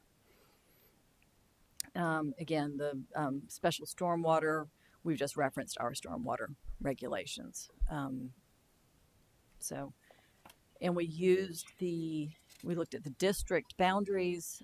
This is what the county's overlay district boundary is. It's very similar, although not exactly the same, as the original 10-mile historic district boundary. And what we had discussed last time, and the Planning Commission agreed with, was that we would use basically the historic district boundary because it did incorporate, that boundary incorporates some parcels that already have annexed into the town, in a nutshell. So we've kind of combined the two, if you will, and this is the map that is included within our overlay district draft. And so a couple little points, we talked about these last time too. The little area to the north along 17 that's already in 10-mile business service node in the county, and our community 10-mile community hub is just going to stay that way. We're not changing that. And then the 3 separate parcels that are the former, there was a yellow schoolhouse out there that are also included. And that's kind of it in a nutshell. Planning Commission, did unanimously recommend approval of this. So here we are. Thank you. Yes, ma'am. Do we have any discussion here? Did we ever get back that character area analysis? Area character appraisal that was discussed. My understanding is that they are still working on that. And Emily Pig, I should have introduced Emily, who's with Charleston County, is here today just to keep me straight. So they have not gotten anything from them yet on that. No updates on that. So that is, I believe Mr. Pinckney had told us at a previous meeting that they were working on it and intended to have it submitted soon, but it has not yet been submitted to the county. Okay. Go ahead. Ms. Woodford, yeah, I was just also wanted to kind of on similar lines. We talked about the possibility of expanding the HDPC. Was that? There is a different item on the agenda. Okay, perfect. Today. Great. So Just trying to keep it, that sounds great. Yep, perfect. Yep. Okay. Mr. Tinkey. If it's appropriate, any idea from council, county council, when that character analysis might be completed? I believe it's being done by the community itself. By the community? The county staff doesn't have any control over that. We have no update from them. The second item is, I'm just mirroring, I think, what you said. This is the most inclusive boundary that's being recommended. Yes, sir. Okay. Do you need a proposal? I need a motion? So we're ready to move forward as It has had its public hearing with Planning Commission, and right. here we are. Second. Okay. Any further discussion or questions or comments? Nope. Okay. All in favor? Aye. Aye. Thank you, ma'am. Motion passes to recommend to council. Thank you. Next item is 6B, the 210 Clink Lane rezoning. Thank you, Madam Chair. Uh-huh. So over the course of the past year, we've received 3 rezoning requests within this block. And you can see that we had 2 on May Lane. This one is on Clink. And they're all the same nature of request, from commercial to residential. And that's not necessarily a coincidence. It's more of a response to a policy change that happened in 2018. And up until 2018, if you were in, and this is just a sample area, it applied townwide, but if you were in these red perimeter areas and you were a commercial property owner, you had the ability and the flexibility to develop your property commercially or residentially. And that created a lot of property value, but I think council identified that's great, but at the same time, if left unchecked, that could erode the commercial base that we have. So the decision was to repeal this ordinance and review these on a case-by-case basis. And this first case that we're looking at is 210 Clink Lane. It is currently zoned AB in that commercial block. The request is to go to R2 residential, and the future land use does show Clink Lane on both sides being community scale commercial. So the interesting thing with that is that Clink Lane is if you've spent much time over there, it has a very eclectic mix, and looking at the street view typically gives you a pretty good indication of what we're looking at. So this is the rear of the commercial building. Next to that, this is our subject parcel that's outlined here. Then you have the vacant commercial building to the other side of it. And then you pan across the street, and you've got 3 single-family residential buildings just across Clink Lane. So there is a pretty clear division from one side of the street to the other, and all happening within a 20-foot right-of-way that has no outlet to it. So it is close quarters. I think we talk about future land use, existing zoning, but really the best thing to really look at to have this discussion is the existing land use. What are the properties as they sit today? What are they being used for today? And the property, our subject parcel, is currently vacant, but the clear division between Clink Lane being used for commercial and residential does exist as it exists today. So that's all that staff has. I do have some supplementary information, but glad to answer any questions you might have. And it is important to note, Planning Commission did recommend approval 6-1. And if you have any questions on that, glad to answer that. Yes, Ms. Whitaker. Can you give us a little more indication of Planning Commission's discussion, or I mean, to me, it's clearly should, based on what you've just laid out, stay commercial. So I'm curious why Planning Commission decided otherwise. Sure. Or to recommend otherwise. Sure. I think members of the public that lived on the other side of Clink Lane did show up to the Planning Commission and talked about wanting residential neighbors. And that was certainly something that was taken into consideration. The other thing that was brought up was just the viability of this being developed commercially by itself, which that was brought up. So both of those points, the commission then recommended approval. Mr. Tinky. Yes, having spent some time there, I'm going to be voting to keep it commercial, but it's for the following reasons.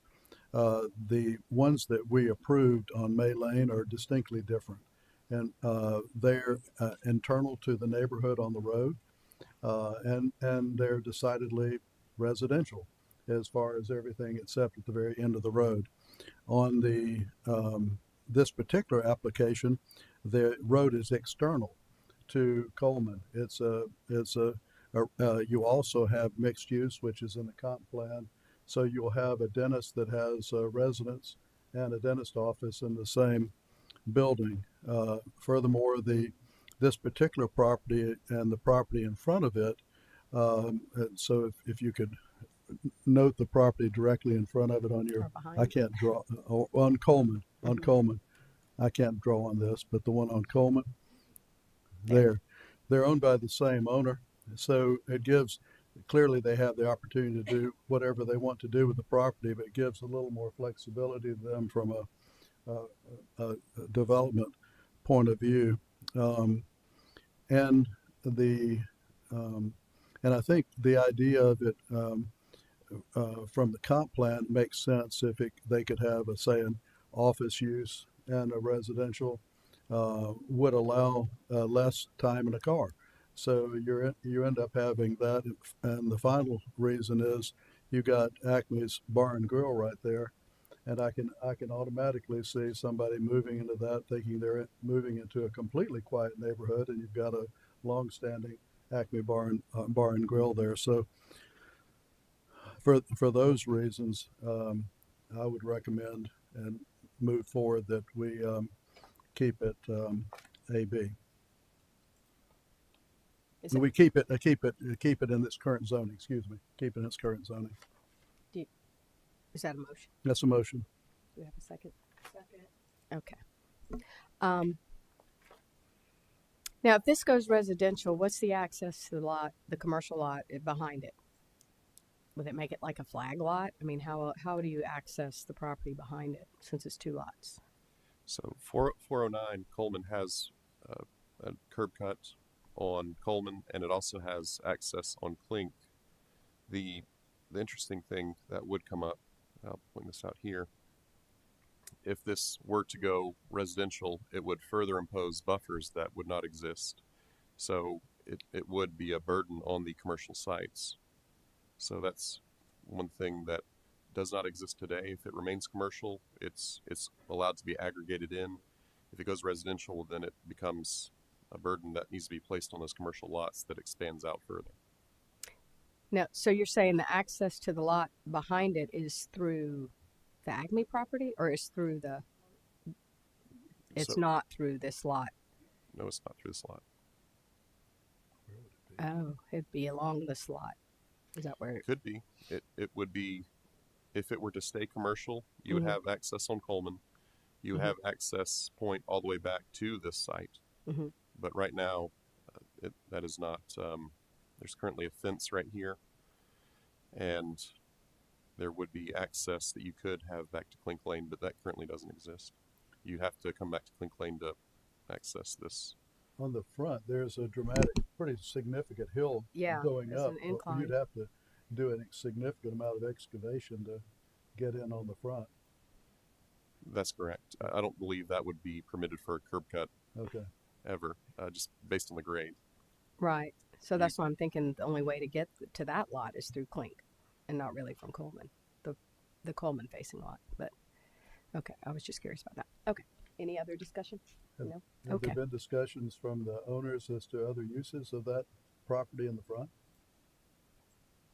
Sure, we have met with them because this is currently on the market, and they have discussed about different options. So, but all commercial, obviously. Commercial in nature. Yeah. Okay. Thank you. Okay. All right. Well, no further discussion. All in favor of the motion? Aye. Aye. Any opposed? No. Okay. All right. We'll recommend that to council. You said no? Yes. Thank you. Oh, no, sorry. I didn't say No. We're all in favor. Yes. Of the Sorry motion. about that. Okay. Okay. Now. All right. Item 6C, discussion possible action of future land use and comp plan. I guess they discussed, we asked that this go to the planning commission, see if they had any remedy or recommendation Yes, for ma'am. this. Yes, ma'am, we Uh-huh. did. So, based on last month's committee meeting, we took it to the commission and had discussion. And I'll just go through, I drilled down a little bit more for their presentation. 162 properties that are recommended for PI, 33 are zoned PI, 12 in the county. There's actually 36 that are zoned PD, and then 81 zoned something other than. In red here are the ones that are, and some of them are so small they don't show up on this map, but in red are the ones that are zoned something other than what I just mentioned. I've broken them out here into different categories. Of course, the biggest of the 800 acres being the airport. That's kind of its own animal. It's zoned R1, but it's covered under different regulations. Church property.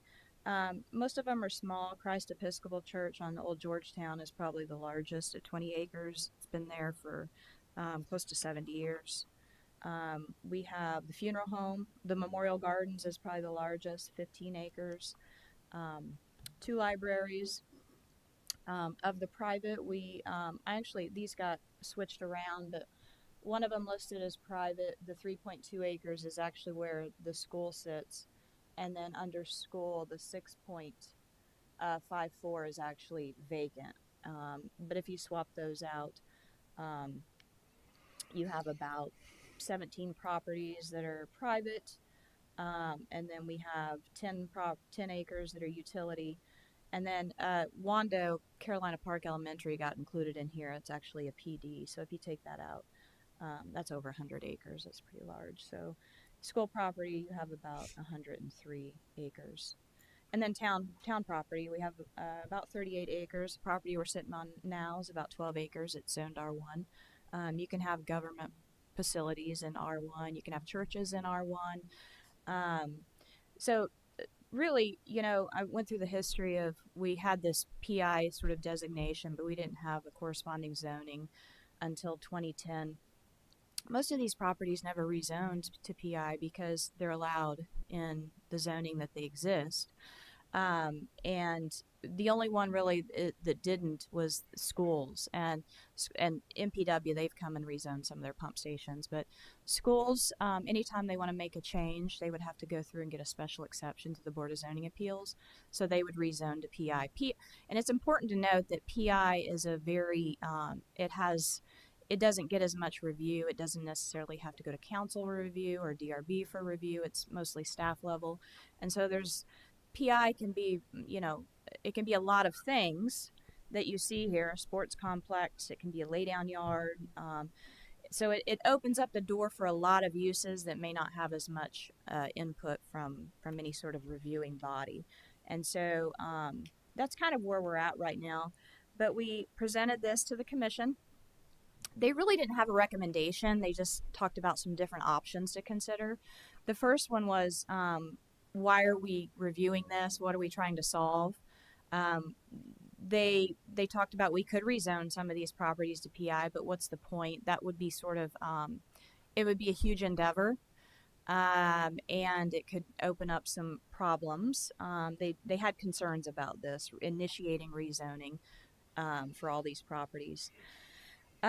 They talked about exploring, I think it goes back to the fact that you don't have to amend the comp plan anymore to establish your density. We fixed that with the new zoning code.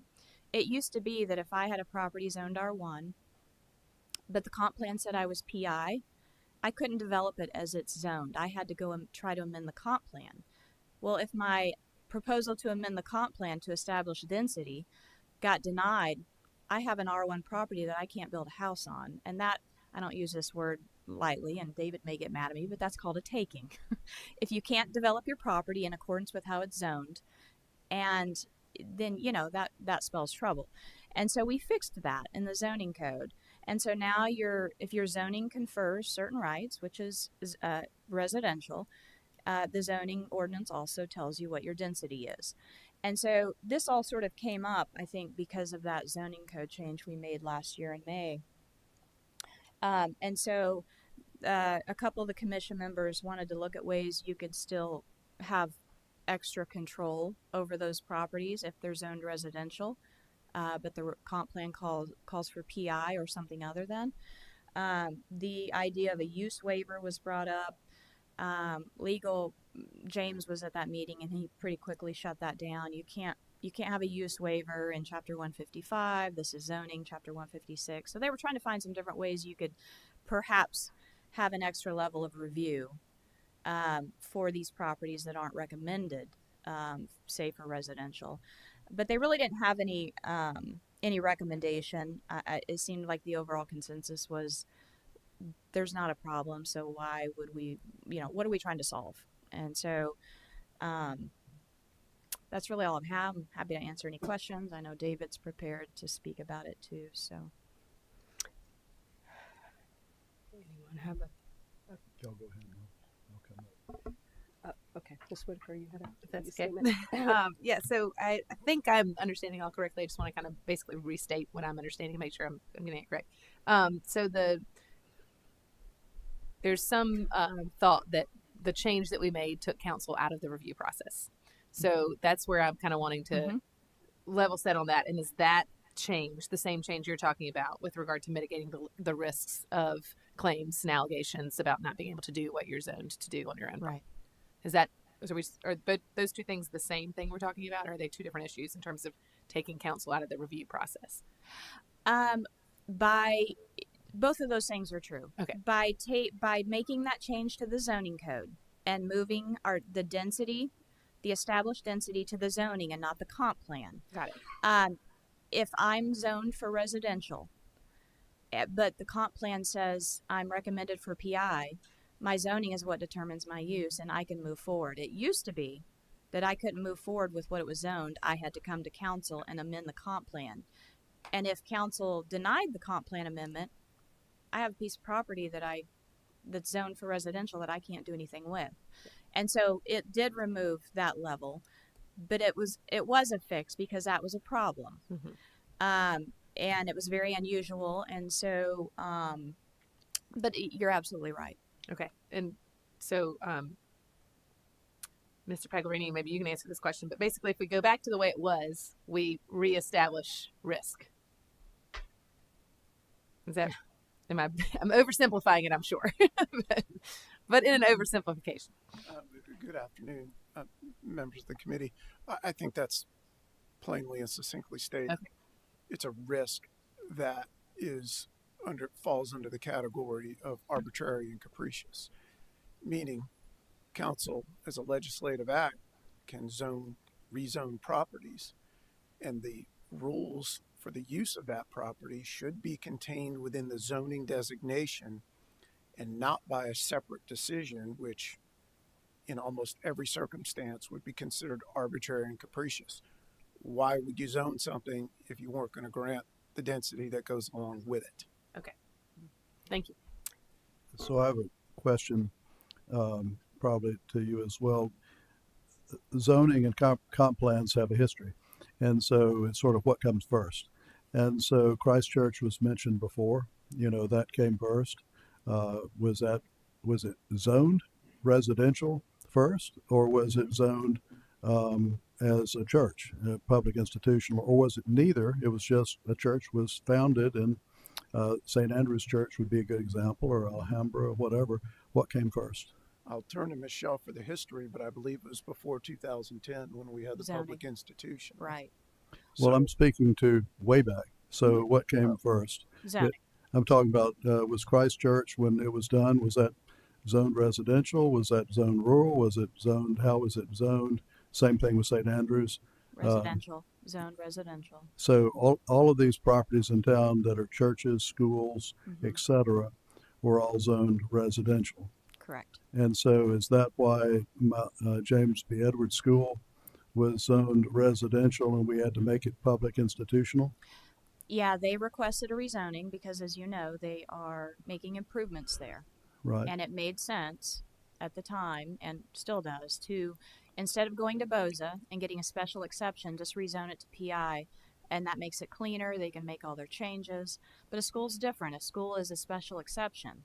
in residential. The churches and the government facilities, those other uses, those aren't. Those are permitted. So let's start with schools. Mhm. So we just had them present today. So are all the rest of the schools, when they get ready to do the capital improvements that they talked about today, do they have to come and become public institutional? They don't have to. It depends on the improvements they're making. They could rezone to public institutional. They could, it may be something that doesn't require a special exception, or they could go to Bose and get another special exception. That's their But generally, if decision. it's my understanding from James B. Edwards, because it was substantial, Mhm. they had to go to public institutional, and most of these improvements that we're having are substantial. So, Mhm. in that case, on that particular category, would it make sense to save time and effort on the part of council to go? I mean, not council, on the school district, to go ahead and discuss this with them and go ahead and make that change to PI. from to PI for the schools, because it just makes common sense to me. Does that seem like a fair action within the discussion that we're having today? Yeah, absolutely. And we do discuss this whenever they come in and talk to us or they go through our DRT review process. We talk about this so they know their options. Many of their prop schools are also within a PD, and so this is a non-issue. The changes they're going to make out at Wando, Cario, those will not be required to because those are already in a PD. So this wouldn't Well, it apply. just seems to me that at least on those that there's some broad group of them that would make sense to have the town talk to the school district and Mhm. make a change like that. I mean, it's a discussion. I mean, it's not a mandate, but just have that discussion. It seems like from a time, effort, and resources, it would make sense on that particular one. Yeah. On the case of the churches, um, my concern on the churches without any public review is that you could have churches, which are a foundational element of a community, um, just automatically go and become residential without any review whatsoever. And they've been maybe a church for 200 or 300 years.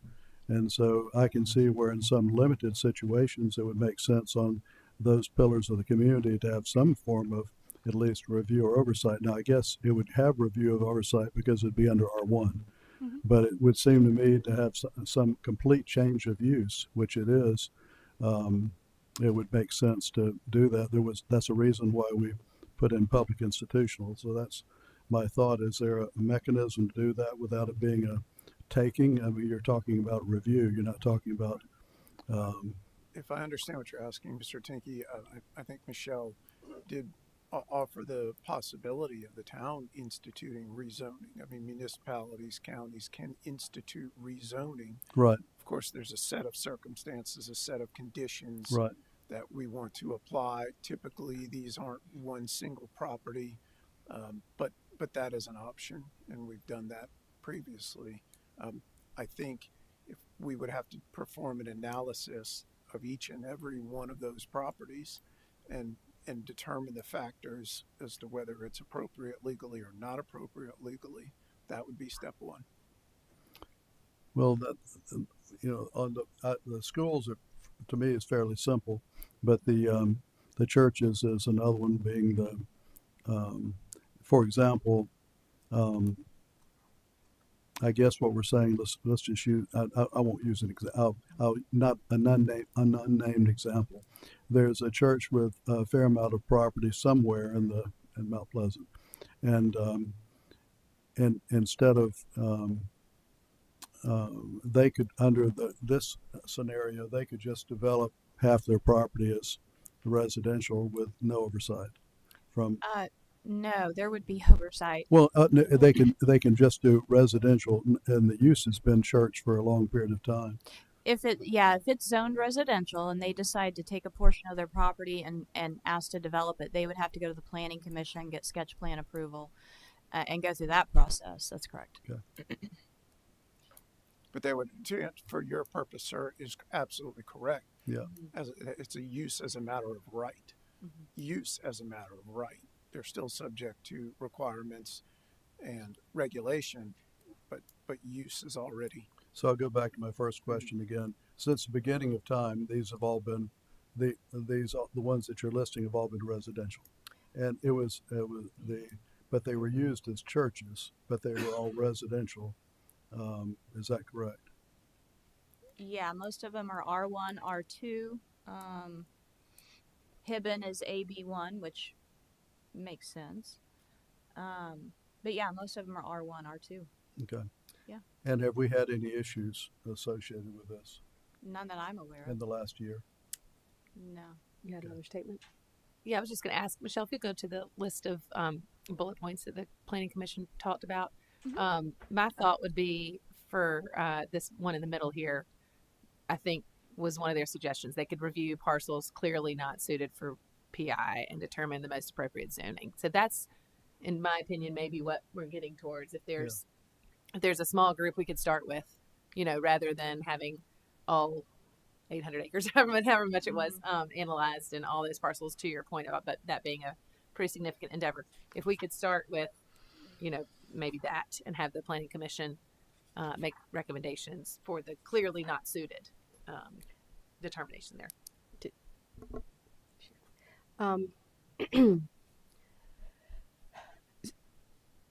When we look at the charts on residential, is PI listed as a potential use in our zoning code?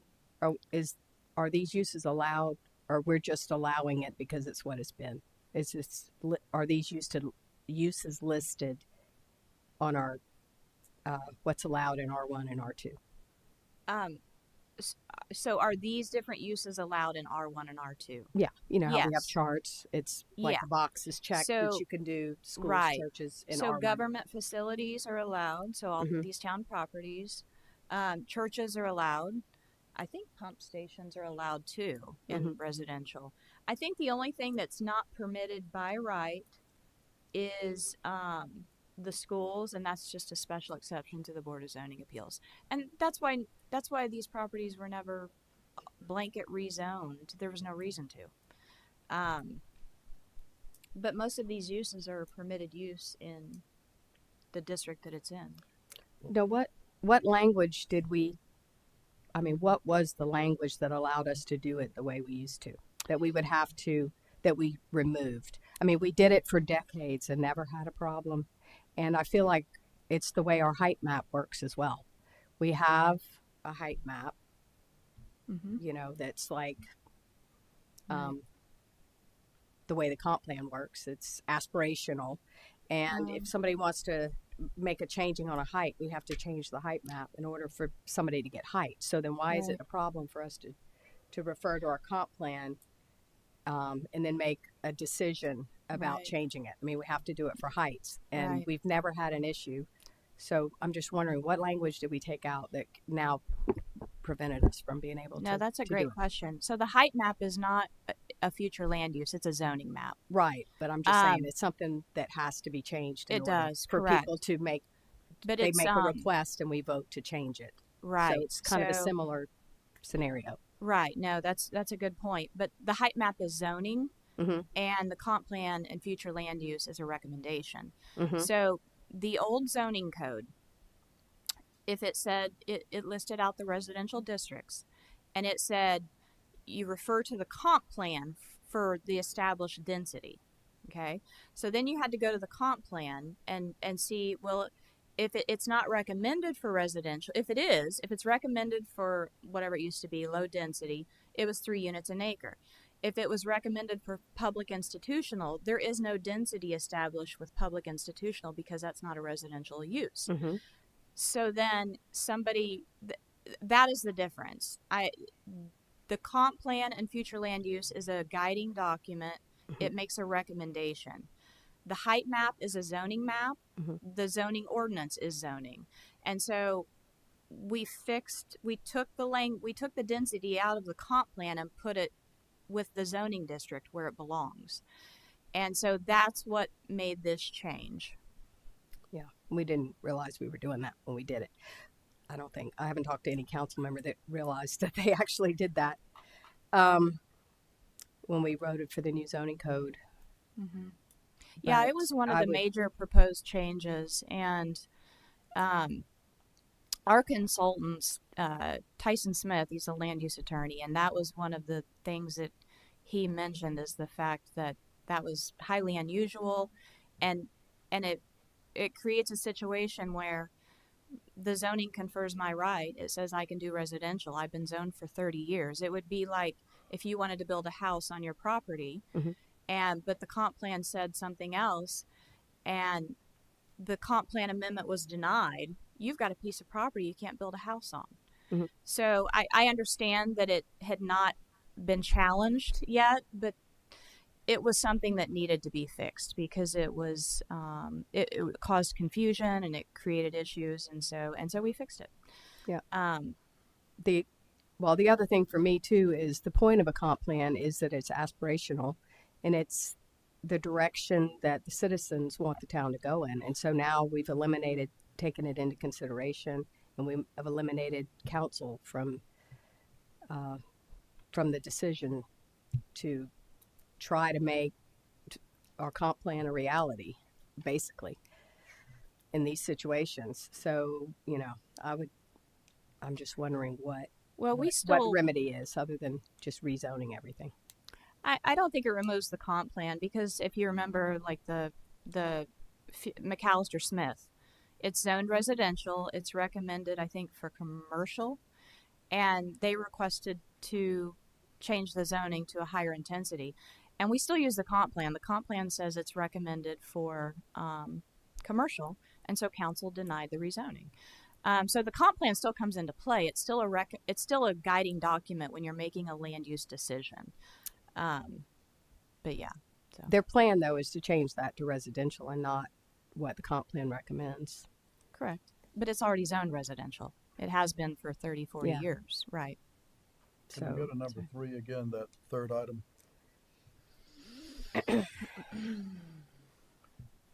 Town initiate rezoning of all parcels that are clearly appropriate for PI1.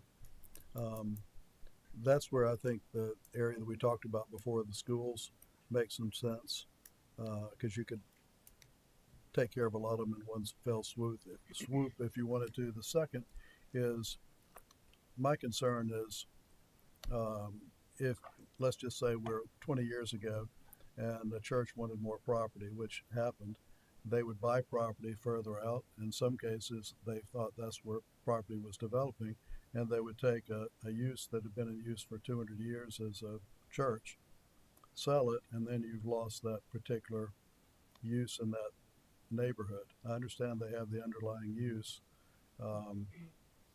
but that's my concern there. How do we deal with that? Because I think that's an unintended consequence. I don't think there should be an incentive to take a church and just become residential, but that's just me. So could we start with looking at at least the school piece of it and see if that makes any sense? Not initiate a rezoning of all parcels, but just look into what that impact is from the school standpoint, and see if a discussion could be happen with the schools on that particular one, a la James B. Edwards, and see if there's 5 or 10. You would know which ones they are, and see if that could happen. I think that's anything. You have anything else? I think so. Maybe starting with the schools is you're asking planning commission and staff to look at starting with the schools. I think that makes sense. Okay. Well, that'd be a motion for me to at least look at the schools and see what can happen. Okay. You have a second? Second. Okay. All right. That's the place to start. Thank you, Mr. Tinky. Any further discussion on that motion? No. Okay. All in favor? Aye. Aye. Okay. Then the only other thing I would look at is, I think this came up for a variety of reasons, and just see if there's any other, we did the zoning last year, and now a year later we've seen unintended consequences. So for example, in Old Mount Pleasant, we have some new zoning that we didn't have a year based on seeing what we've had. I guess the only other thing here is to see, are there any unintended consequences of that change that would be, at least from the public standpoint, to a detriment. and I don't know if there are, but what I'm hearing from you is there haven't been any things that have come up from your perspective that have caused those issues. And if there were, it would be nice to know what those were. You know, if, are there PI zoned churches or schools or different things that are coming today saying we want to go residential, and what would that impact be on the neighborhood? And if the legal opinion is not much you can do because it's a taking, maybe that's it. But it'd be nice to know what the impact would be on a neighborhood. Okay, so just to make sure I understand the impact of if these. Well, let's just say if you say you've got a parcel of land that's 5 acres or 2 acres, and they've initiated discussions to be residential. It may be a great thing. Maybe they want to do affordable housing, and we think that'd be the best thing in the world. Seacoast has extra land. This is hypothetical. Seacoast has extra land, and they said a great thing we could do is do residential there. It would help for our parishioners. It would help for the people that work at our school, church, and that type of thing. And we'd probably think it was I think it was a good idea. But under the current scenario, they can just go ahead and just develop without any input from council. Yeah. So that's my concern. They would essentially be they'd be a sketch plan, and they just move forward. Is that correct? If your zoning is residential, yeah, you would get a sketch. Yeah, that's correct.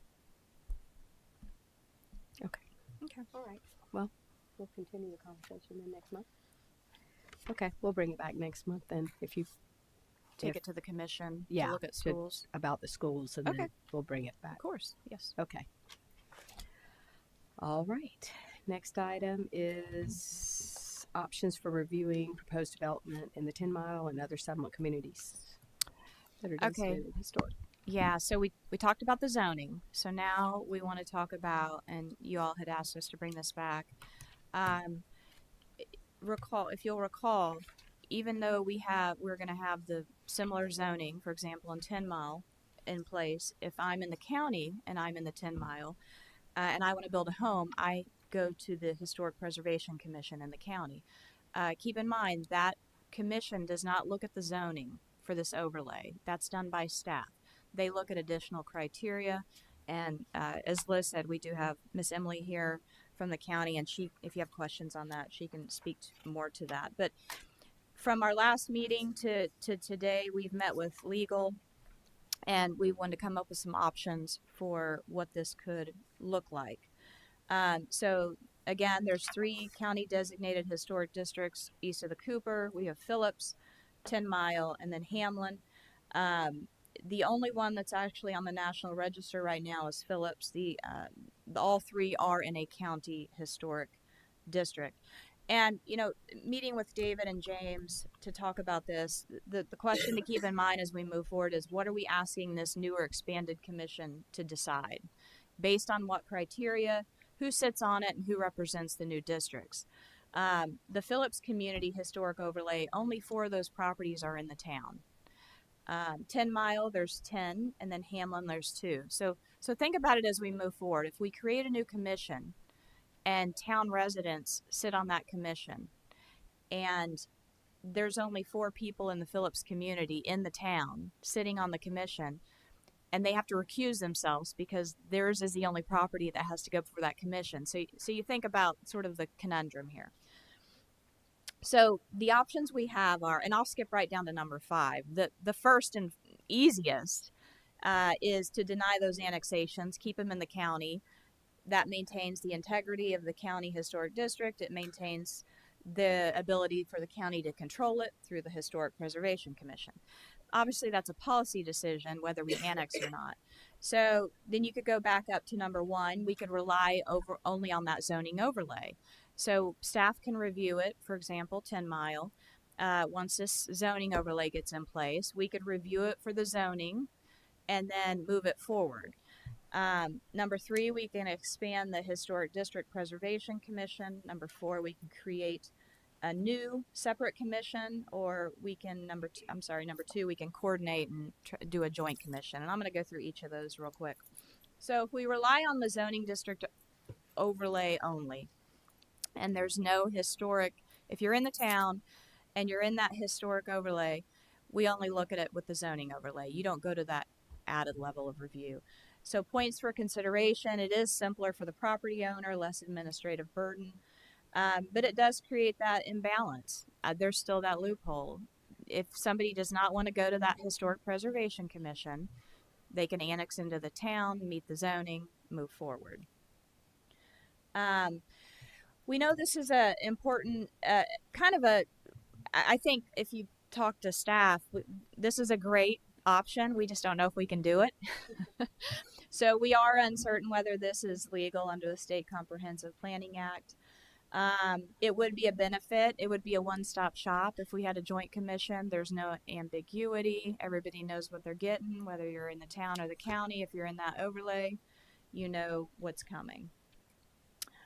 If we expanded the existing HDPC, we'd have to rewrite those ordinances. Obviously, the 10-mile community is very different than the Old Village Historic District, so you'd have to think about the representation again, who would sit on that commission. Additional staff would be needed to administer that. And again, we go back to what architectural standards are they reviewing it based on? Because the architectural standards in the 10 miles is going to obviously be very different than the Old Village Historic District. And then you could create a separate historic commission specific to those settlement communities east of the Cooper. And those have a lot of the same concerns. We would need to rewrite the codes, designate those new districts, develop architectural standards, and then again, you get back to the makeup of that commission. Who sits on it? And if it's only town residents and they have to recuse themselves, so how does that work? And then you could deny those annexations. This protects the communities. Again, this is a policy decision. And so that's kind of where we're at. We wanted to lay out those options and really kind of get more guidance. None of them are very clear-cut or simple. And so, but we're happy to answer questions. I have opinions, as you might expect. So first of all, I think as y'all remember from our February meeting, probably, I am in favor of expanding our existing historic district preservation. I understand the neighborhoods are different, but we are one town with one history. I understand that some of that sometimes gets lost in these conversations, and I think anything we can do to unify our town history under one umbrella is a positive thing. So that's my preference. The problem with that is absence the area character appraisal, which is what I was using as a basis for helping the commission decide, what works in these communities. Right. Because they originally said April and we don't have any update from them yet. That's where now I have a hesitation around, well, what are we going to be asking the commission to decide if they don't have a basis for what those particular historic communities want to see? And so, that's my hesitation there now. So my request at this point would be if we could have get an AG opinion on the joint commission. I don't know how involved that is. I don't know how much of a big request that is to see if we can get an opinion on the legality of that. But because the county already has a commission that works well, because of some of what you've mentioned in terms of who would make it up and would they have to recuse themselves, the joint commission is probably the I don't know if it's more timely or not, but could be. And so my options are, I would go for number 3, but I think we have to wait on that because we have to have that area character appraisal first. And without that, we can't do number 3, I don't think. In terms of if we were doing that and the makeup and the ordinance, I'd be in favor of let's do that. Let's decide how they're going to be represented. Let's add people to that commission. Let's, rewrite it so that we figure all of that out. I mean, my preference is still number 3, but if we're not going to get what we need to be able to do that, then I would say number 2, and we'd need an opinion on whether it's legal. That was a lot, but those are my opinions. Yes, I do. I think the most logical thing is what we asked before, is to work together with the county on coming up with a joint commission to figure out what that is, who, what, where, and how. But I do think it's important that we have the character analysis first. You can't start this thing without the character analysis. The Historic District Preservation Commission in the town had to have a character analysis. They had to have an inventory.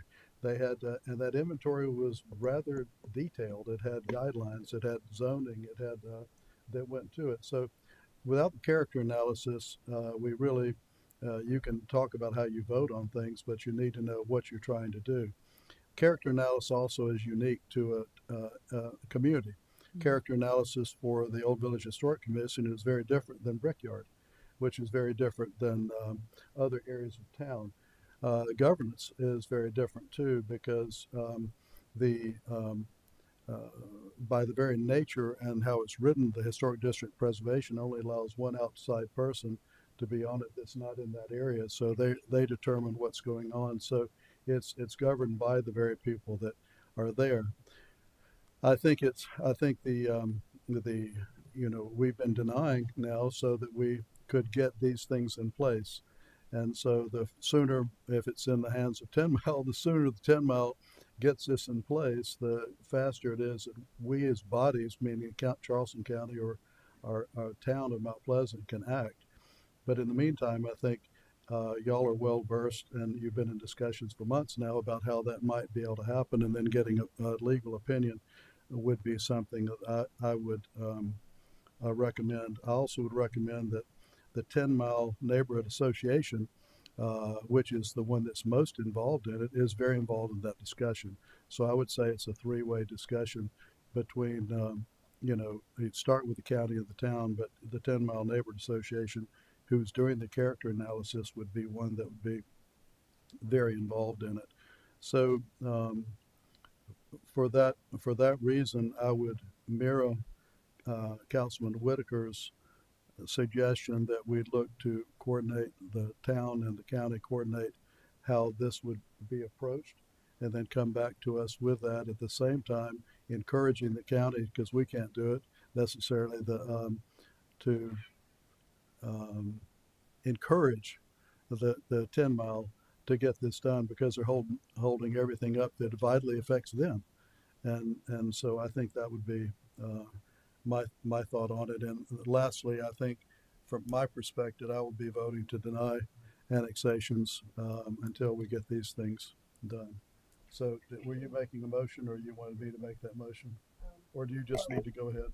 No, I echo everything Mr. Tinky said. I see number 3 having a lot of issues, personally. But I do support number 2 if that can work. That's all. For me, when we say rely on the zoning overlay district only, that means we would just establish parameters for that area, which they can be involved in. And I guess that has to do with character analysis and all that. And almost like our DRB could, when we review the plans, we just follow what's established for those areas that have been established by the community without having a board that reviews every single thing. I mean, I don't see how that's necessary.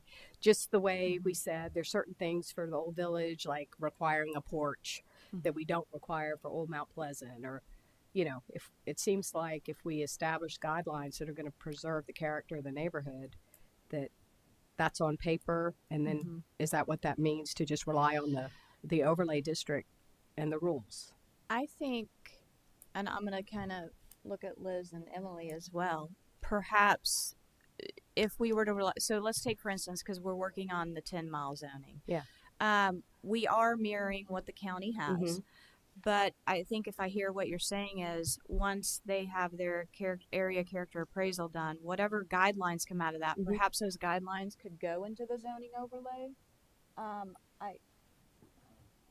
It seems like the easiest thing, and then it's not subjective, Right. I think that's possible. I think that's certainly possible. I mean, not knowing what they are yet. Right. And we could amend our overlay district to include those and just have it done at a staff level. But again, which obviously this is your call. But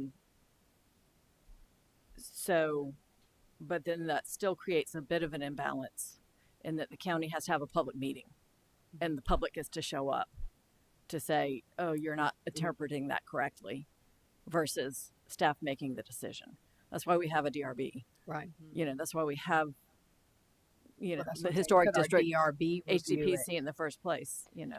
Well, So And it's, then, or, you know, and then that's where the public input comes in. Or, Yeah, DRB's purview is only it's commercial. commercial. Yeah. So Right. that would be, yeah, there's still going to be that imbalance. We could, and, you know, Emily, perhaps when HPC reviews a proposal, what kind of things would they perhaps decide on that's not necessarily in the zoning? Yes, of That's course. what I'm trying to figure out. I mean, Yeah. what are these folks that are going to be sitting on? What are they going to be deciding? It's just going to be arbitrary, or there's guidelines, and it's either going to happen or it's not. And that sounds like something staff can do. Gotcha. You know, Yeah. So just to or clarify, BOZA, or in the initial historic district designation documentation, the community, or the applicant, I should say, is required to provide responses to our approval criteria. So those are thorough responses that demonstrate why they feel they are deserving of historic district designation. And then also a change that came in 2021 is that they are required to identify contributing resources. So those are those sites, structures, objects, and buildings that contribute to the historic significance of the community. We understand that not every structure that's within the district might be a historic landmark. However, during that amendment process, like you're referring to, the area character appraisal was still remains an optional documentation process, and that's simply because of the heavy burden that it is to produce such a documentation. They do have to engage with a preservation professional or an architect or an engineer that's familiar with that, and that is in our ordinance. So unfortunately, when we went through that process, they didn't feel comfortable requiring it at that time. But we do have a basis with the initial designation and identified contributing resources. And then, of course, we fall back on the Secretary of Interior standards for the treatment of historic properties. So some things that we have seen, particularly in 10 Mile recently, is that we have seen our commission condition the installation of street trees to, you know, assist with buffering for structures that are maybe a little bit taller than were traditionally built in the community.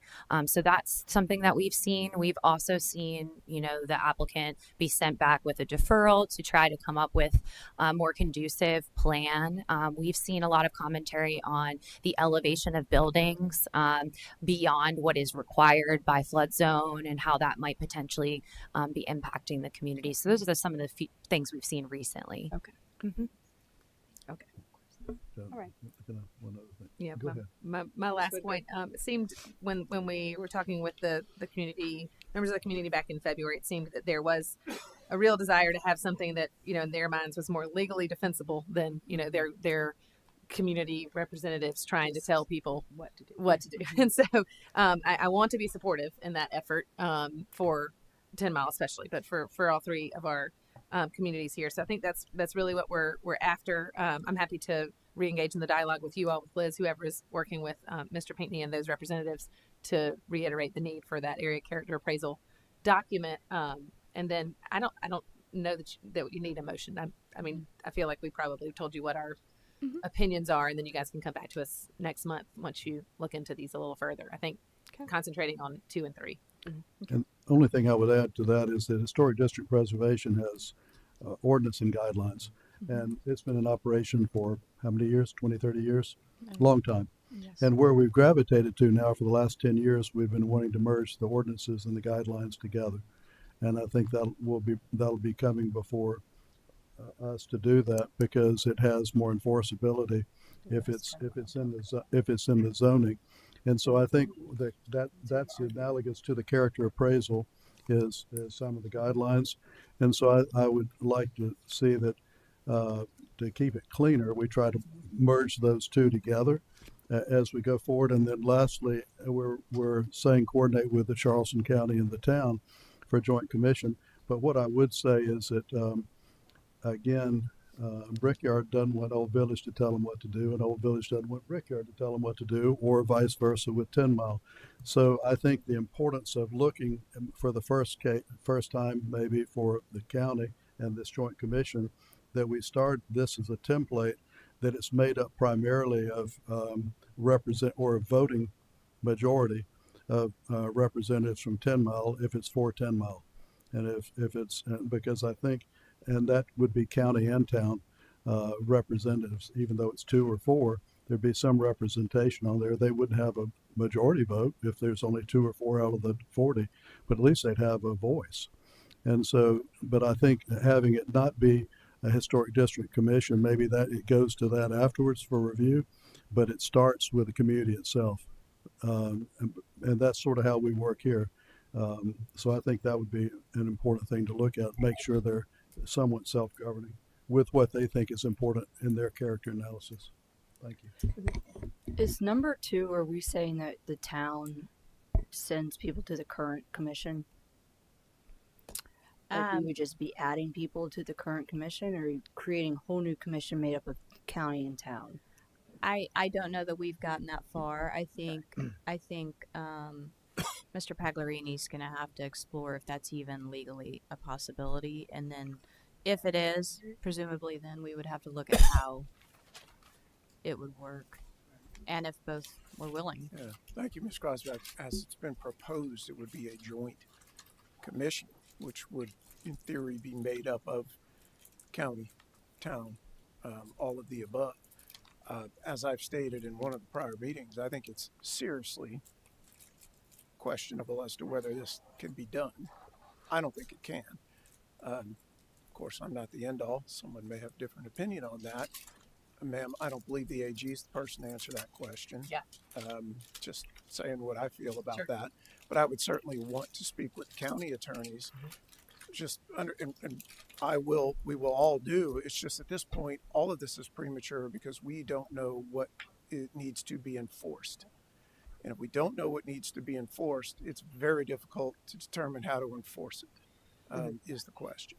I think that's a fair point, and obviously, I think so. We need to get that. I mean, we need to get the area character appraisal before we can do any of this. So maybe that's we got to wait and get this in the right order. I think that's a fair point. Right. Okay. All right. Okay. All right. Well, with that, if there's nothing else, we'll adjourn. Thank you.